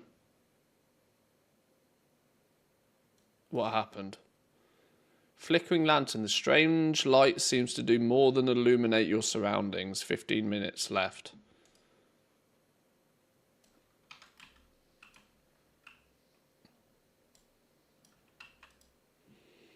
Have you seen my brothers? It's so dark. I worry they won't find their way. Please take my lantern, guide them back to me.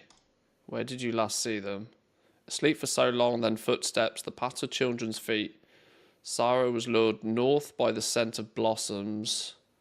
Naji wandered west to see what survived. Somebody travelled south. Yeah, another day.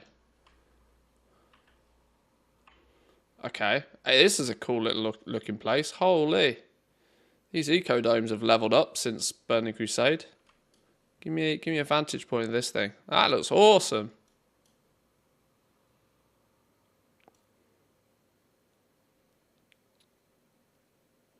This place looks cool.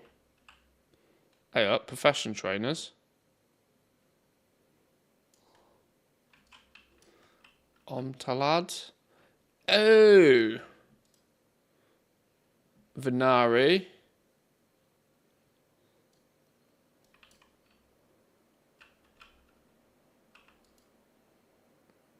Ah! Just who I was looking for. So it's not a one-to-one conversion, look. So we're going to take the Phantom Bloom. Gathered by players with a herbalism skill, can be bought and sold on the auction house. Phantom Bloom quality 2 can be converted into Myco Bloom. So quality of Phantom Bloom can be exchanged for the equivalent quality of the other herbs. You need 3 Phantom Bloom. Bear in mind these numbers will clearly be up for questioning because... Oh God, can you imagine if these numbers change? Because why the Christ would Blessing Blossom be only 1 and Myco Bloom be 3? Ah, these are going to have a daily rotation on them. These exchange rates are going to change. So there's going to be a day where it's good. There's going to be good exchange days and bad exchange days. Calling it now, that is almost exactly how this is going to work. So like on a day where 5 Phantom Bloom can be exchanged for Orbanage, you're just not going to do it. But today is the day to buy Blessing Blossom, for example. Or when Lore Drop goes to only 1. Oh my lord. Could Blizzard do a Gigabrain move to make the cost adjust based on market value? No, they won't do that. It will just be that the price of them changes day by day. This is going to be like the Garrison Trader. There's a day when it's like, oh, today's the day to exchange your herbs, or giving you even more opportunity for day trading on materials here.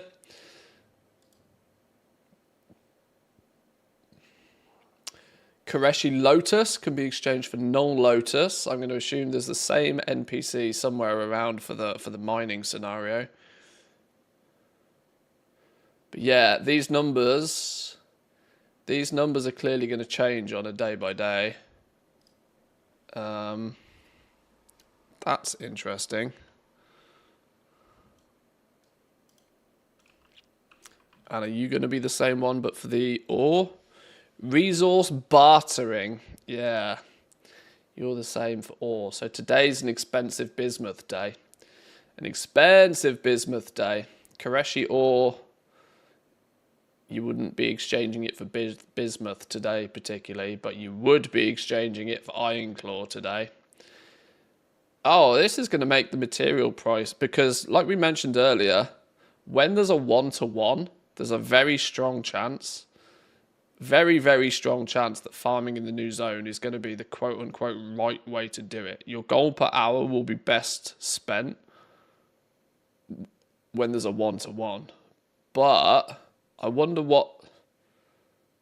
Oh, this is going to make the market real loopy. I like this.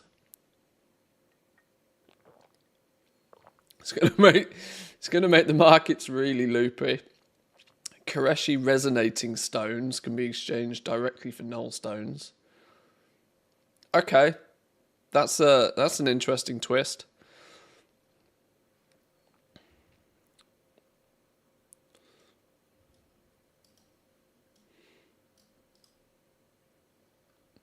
Locust Water sent word ahead that you might be showing up here. Between his word and yours, I will trust that the Wastelanders are not here for plunder. Venari will probably talk to us at some point.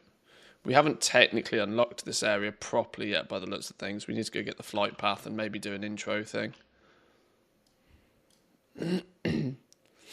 Save that just to see if the predictions come true. Worth doing.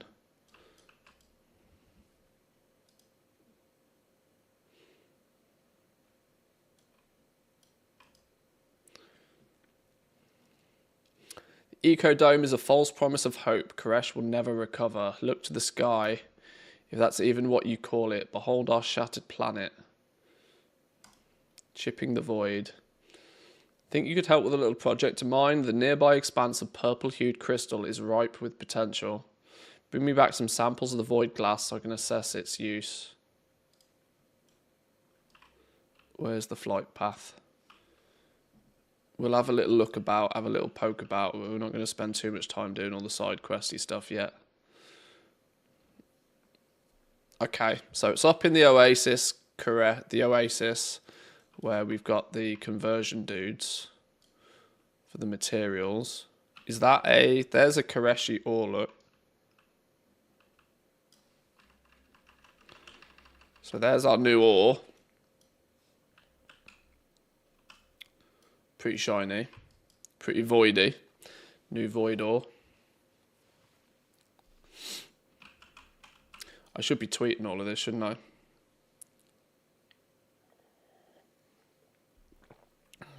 Feel free to clip these and share these and save these and do whatever. I haven't got time to be doing anything too constructive today. This is a first look. What do you have to sell? You're sort of just your generalized material vendor. Stuff.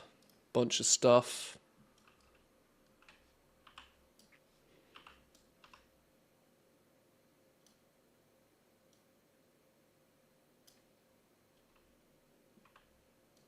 Data collection drones.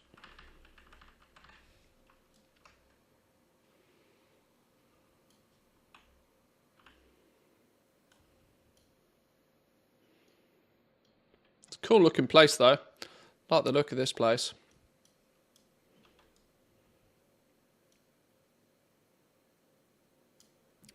More of these little lanterns, look, spectral lanterns again. I wonder if there's a few different things like this. See if Wowhead will make an article on those vendors. Oh, they definitely will. Even this battered rock has potential for profits. What did he say? There's a market for those crystals if I can get out of here.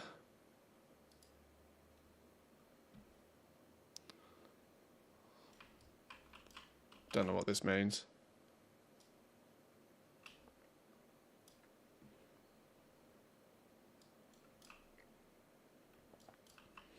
Lots of these data collection drones knocking about the place.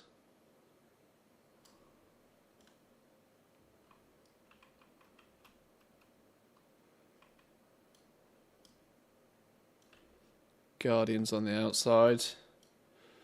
Nice looking zone. Nice looking zone. Let's head over to... What's this little island back here? No flight master on this little island. Ashes of Alar in this zone, such a nostalgic vibe. Yeah, bring back TBC. Absolutely. Are these actually portals?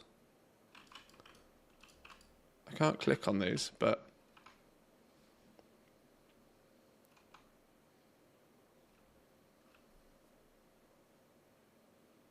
Spirit essence. Encapsulated in spirit. Stop moving. Increasing verse for 5 minutes.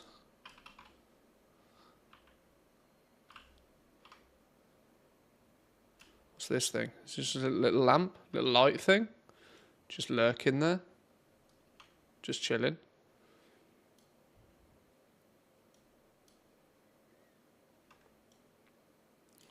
Plinth that doesn't seem to have anything on it so far.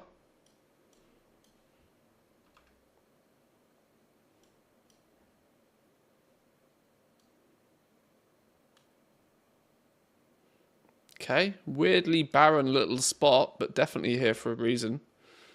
A reason we'll have to unlock, no doubt.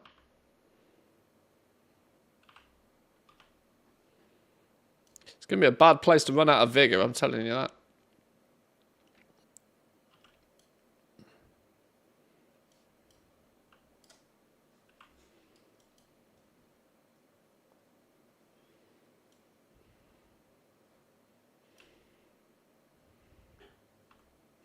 It's hard. It's like the considering we've just come from, we've just come from. We're still technically living in the Undermine, which is like really cramped, really tightly packed, whereas this seems the exact opposite. Very spacious, very open, very wide. Clearly, you know, designed with flying in mind. Training dummies over here. Void Elf researcher. What do you have to say? Make it quick, Hunter. I have no time for conversation. Of course you don't. Let's grab the flight path. Shandora. What have we got going on in here then?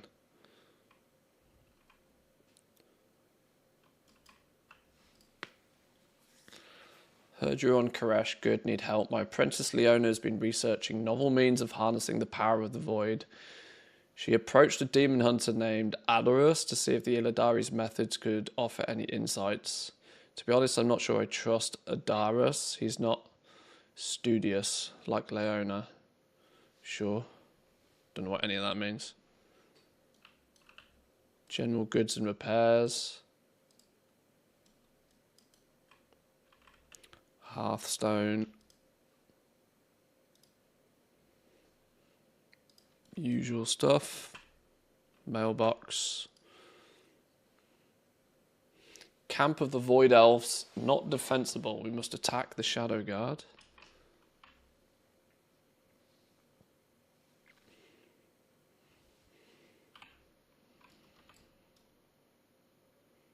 So there's a bit of a battle going on over here.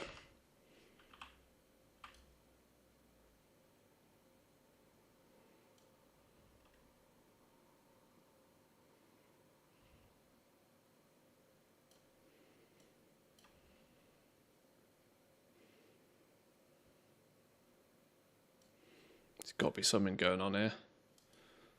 Oh. It's very purple, this patch, isn't it? It's very purple so far.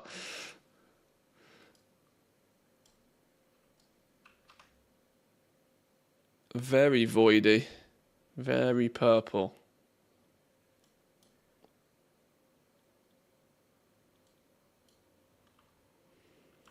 Like I said, I'd also want to point out that this probably isn't the zone like fully opened up. Who are you? Me standing here in this horrible waste dealing with various outworlders. It's not how I envisioned my day unfolding.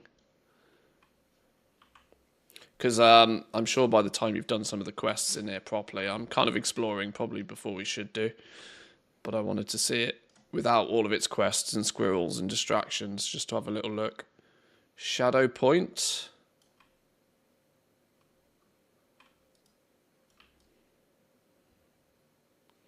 Hostile environment for now. There's another one. These buildings are cool. There's another one dropped down here. All hostile right now. Elites.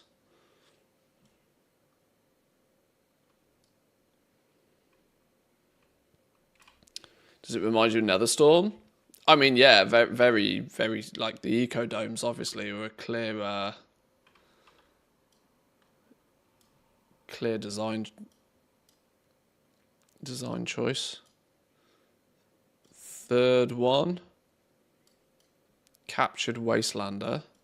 Bit of a battle going on down here. I'm sure we'll find out more about exactly what's going on here. This leads us clearly to the portal for the raid.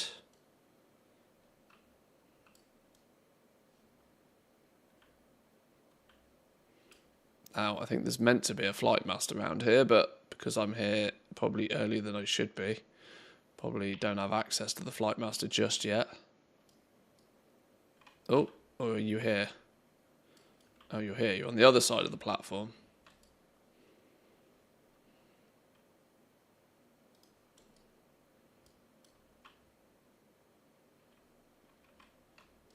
Curious Curator. Loom Beast Silk. The very strands that give the ethereal's form can be used by Bacioso at Shadow Point to bestow class set appearances. The ensembles. Collect the appearances of the Mana Forge Omega Druid cloaks, Death Knight cloaks, Hunter cloaks.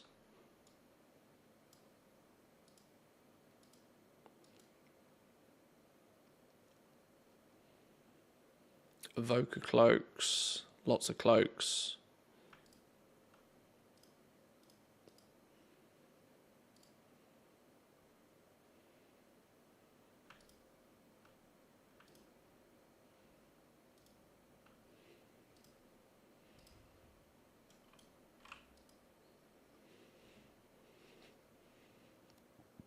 Hungering Void Curios. Get your set pieces. So the same sort of curio systems kicking in again. 714 item level mythics.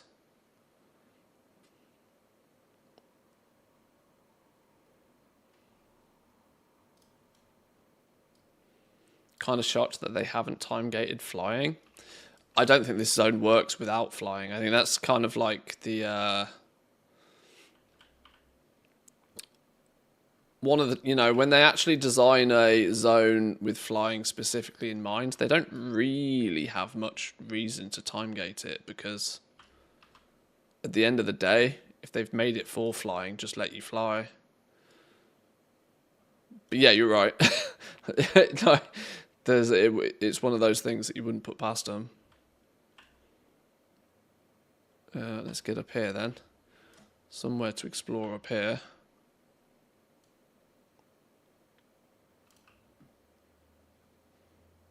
Stable Master.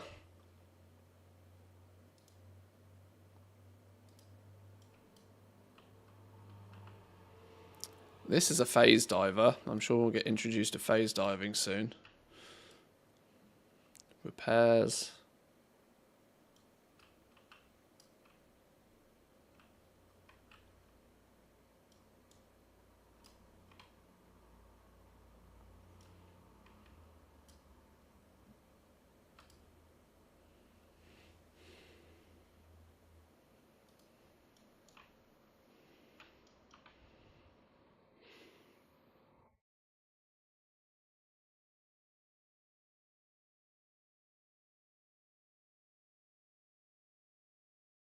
Here's our innkeeper for this little area.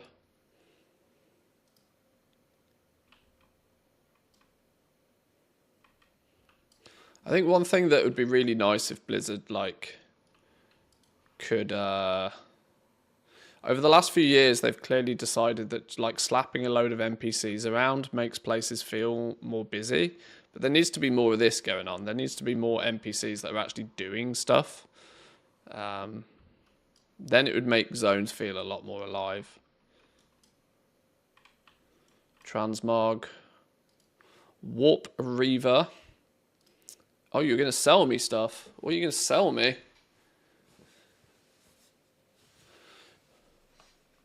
What's this currency? Trial of Style tokens. Oh, is this a thing already? Sure. Well, Trial of Style Season 4. Collect the appearances of the Tranquil Spiritbind Regalia set. Priest, Mage, Warlocks.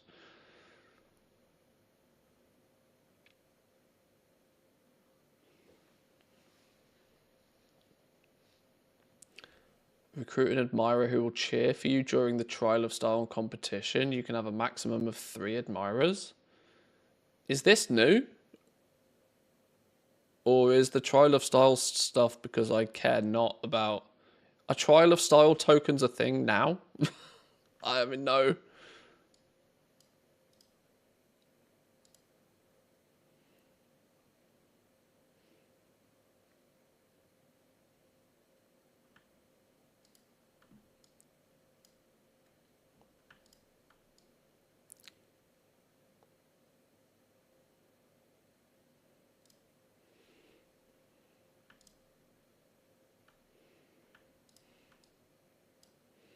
Some pretty funky mogs in there, though, mind.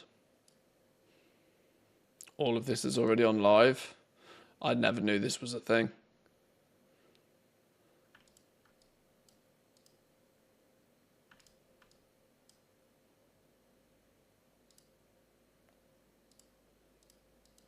Fair enough. Trial of Style vendor. If that's already a thing. It's kind of random that it's just here. But sure.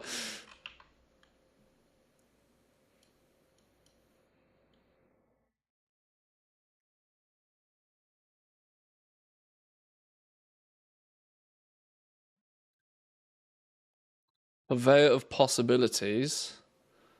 Oh, you claim to be a vendor, but nothing to discuss. Nothing to discuss. Probably need to unlock whatever this phase diving is, and then these become useful characters to talk to, because this all seems phasey, divery sort of stuff.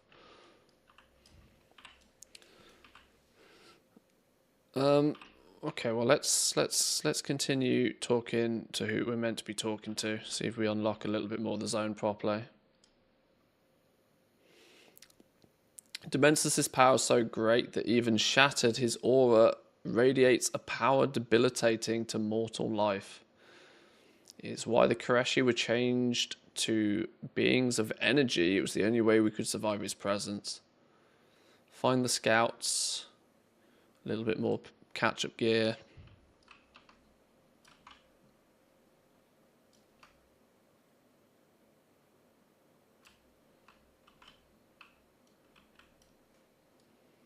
Why are you all the way over there?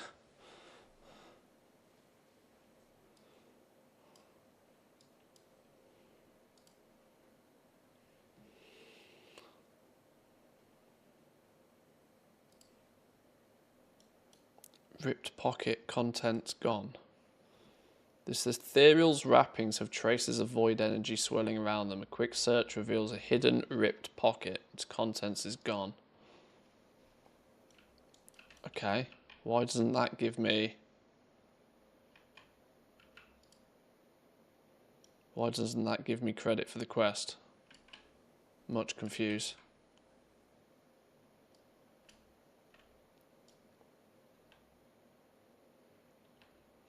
Is it broke again? Do we need to fly out, fly in again?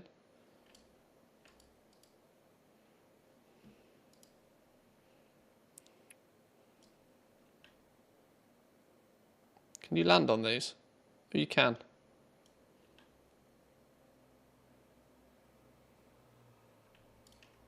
Oh no, he's...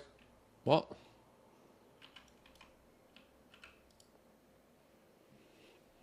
Glitchy AF.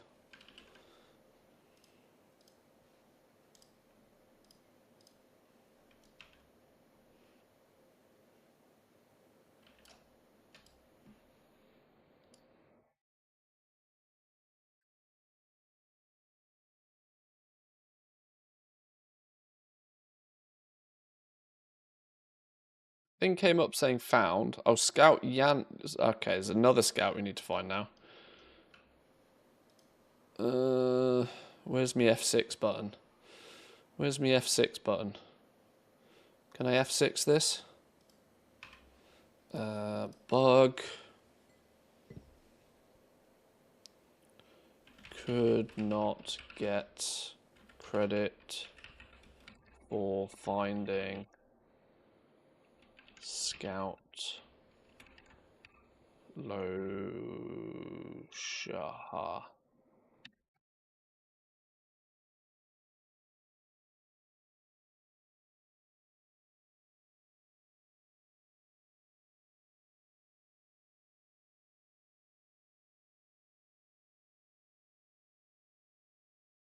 Do our bit for the community while we're here.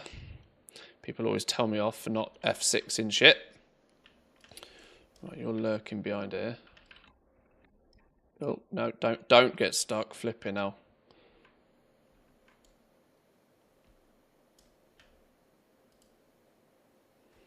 Found.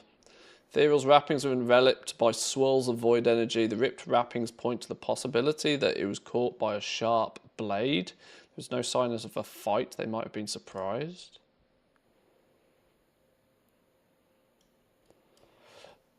Third scout to find. Apparently the bug I was talking about earlier worked on treasure knowledge point items. You could spam click them and have a huge profession catch up. Bakoto. It's cool to know. But don't worry about shit like that. You'll just get people annoyed.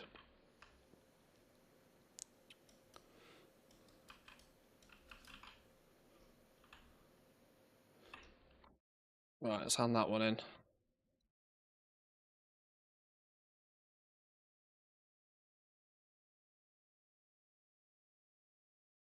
Bit of catch-up gear. Catch-up gear upgraded, apparently, with a cheeky socket. Don't mind if I do. Convince Illyria to let Xalatath perform the ritual of transformation on you. I don't think that sounds like a good idea.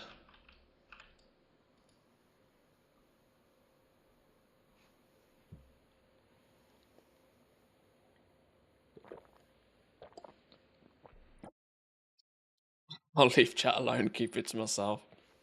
I just know how people react to stuff like this. When you start talking about exploits and people gaining advantages, it causes nothing but drama. The reality is if you exploit in the game, you should probably just, you should get removed from the game.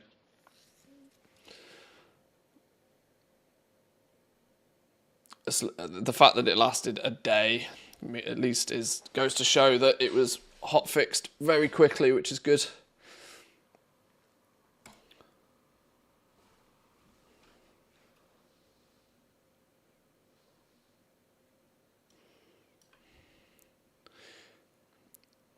Give me Rishi's ribbon. Give me me cloak.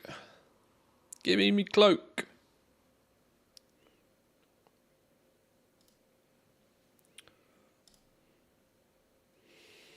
When I first met them, the members of the Ravel each carried a Reshi ribbon. The ribbon was both a representation of the status of its wielder and conduit, through which great energies could be channeled. Hundreds of thousands of years have passed, and it seems their power has only grown. I sense Locust Walker's Reshi ribbon now, just begging to be unleashed, and a few more in these islands around us.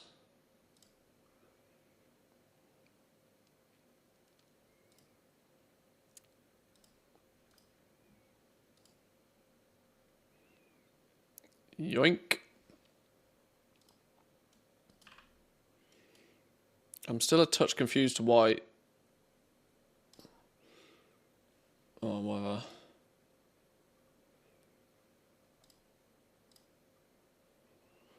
Where the void gathers.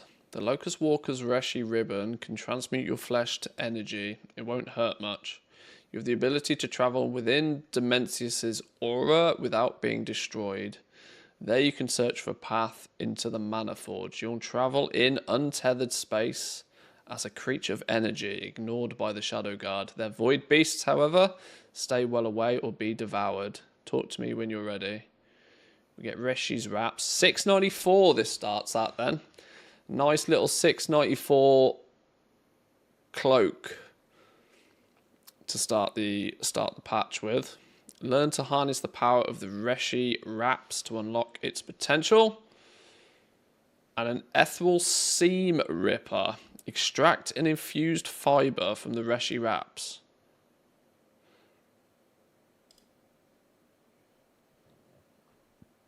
I wonder if you have to collect a bunch of them and then go to a tailor and do a thing.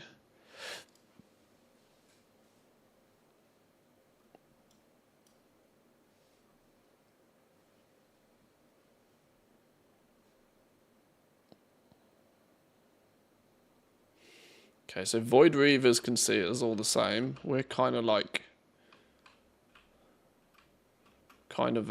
in ghost form right now. Conduit examined. Over this way. Right, a bit of duck and weave. Ignore the Void Weavers. This was the area we came and looked at earlier that was all hostile to us, but at least now, not so much. Right, what are you saying? Is Shadow Mummy now good? Yeah, I don't know. I don't know. She seems to have given us this wraps, which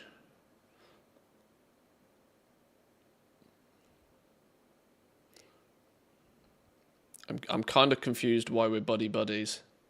I didn't think we were buddy buddies, but I can't keep up with the story in this game.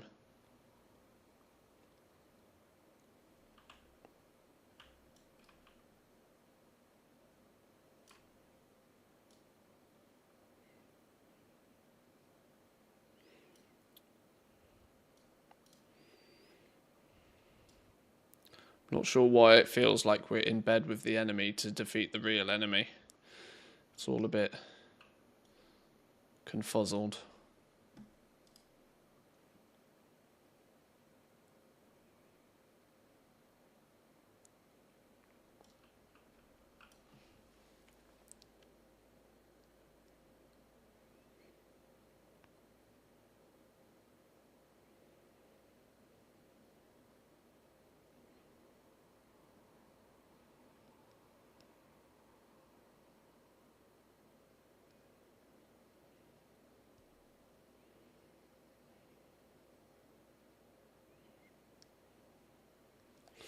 I thought we'd be fighting the Void guy in Midnight. Guess not. Well, we seem to be pew-pewing him this time. He's the end boss of the next raid, so...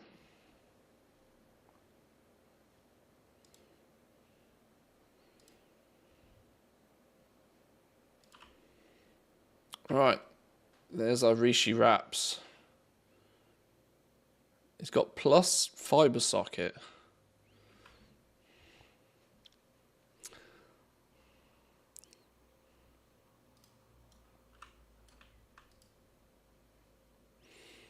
Xalatath is correct. We need more than my one Rishi ribbon to get a force to Dimensius. There's an ecodome south of here. The founder of the trust is there. Overseeing its operation, she acquired the domes from the consortium. She claims they will be the key to restoring Koresh. I'm skeptical anything will be safe now that Dimensius stirs. She was a member of the Ravel and possesses a Reshi ribbon. Surely she would lend it to us. Meet Law Walker at the ecodome.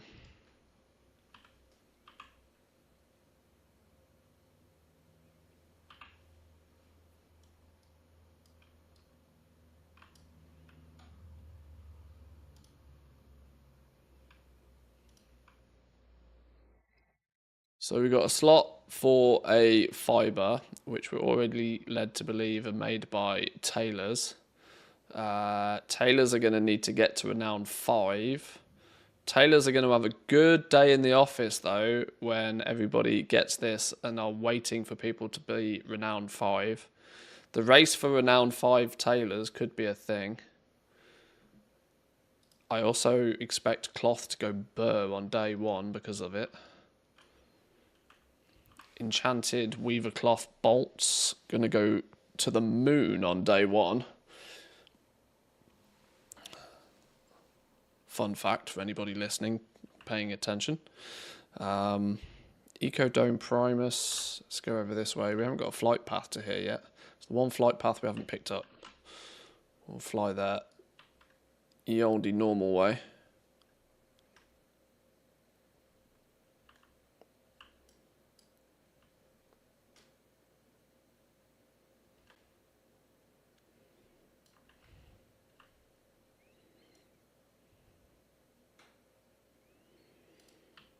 There's lots of these little spots knocking about. I wonder if this is the phase diving areas. I've spotted a few of these now.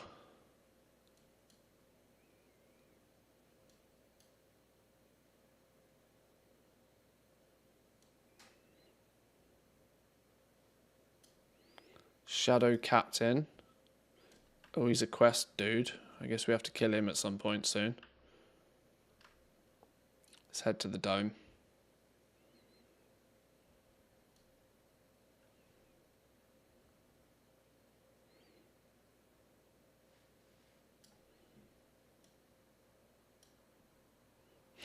Somebody out here farming herbs already. Bots are getting their roots down nice and early.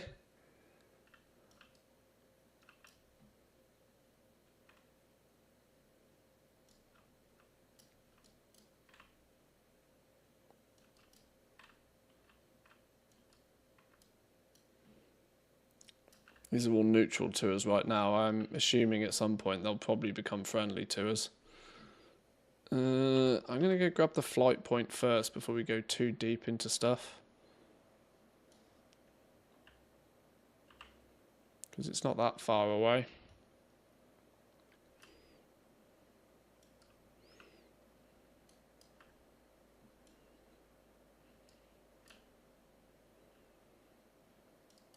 There are a few quests around here.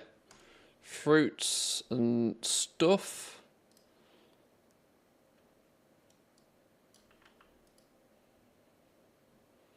There we go, there's all the flight paths collected now. Repairs. Standard repairs. Some cheeky mog. Do all the mog... Oh, okay, maybe all of the mog vendors have that Twiler style stuff on. I don't care about mog. You might have noticed. This is a double dome. Double dome action. What's this area? Runes of Yathron.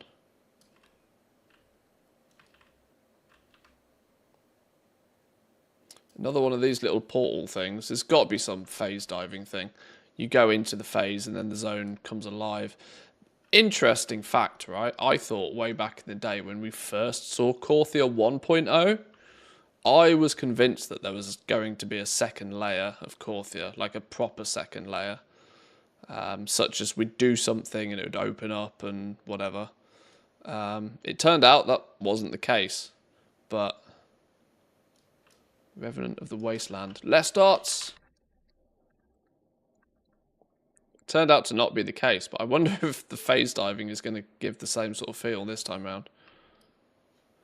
Defeat all of the rare creatures. Meow to you too.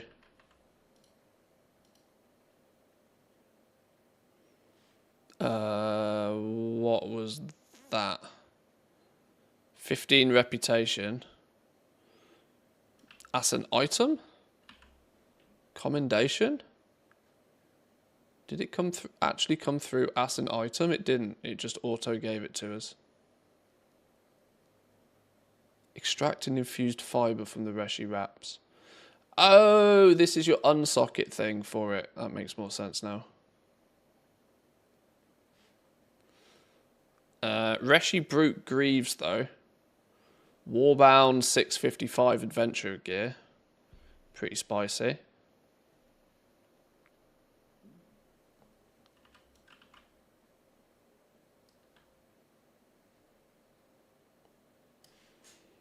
Oh yeah, it just insta gave us 15 rep. Oops. Computer says no. Oh dear, fatal errors. Computer says no. Ha! All my other accounts say no too. Right. Well, boys and girls, I don't actually have a huge amount of more time. And since it's died on me, that's probably a good opportunity to call it there for the day. And in turn, actually, for the week. I am away from today for a few days, Friday, Saturday, Sunday. I'll be back on Monday. By Monday, I'm sure you guys will have all have picked this apart, I'm sure. It also feels like Wowhead is probably going to have picked it all apart as well, I'm sure. That's the only real substantial thing we've found is that this herb and ore trader gives real daily rotation of prices feel.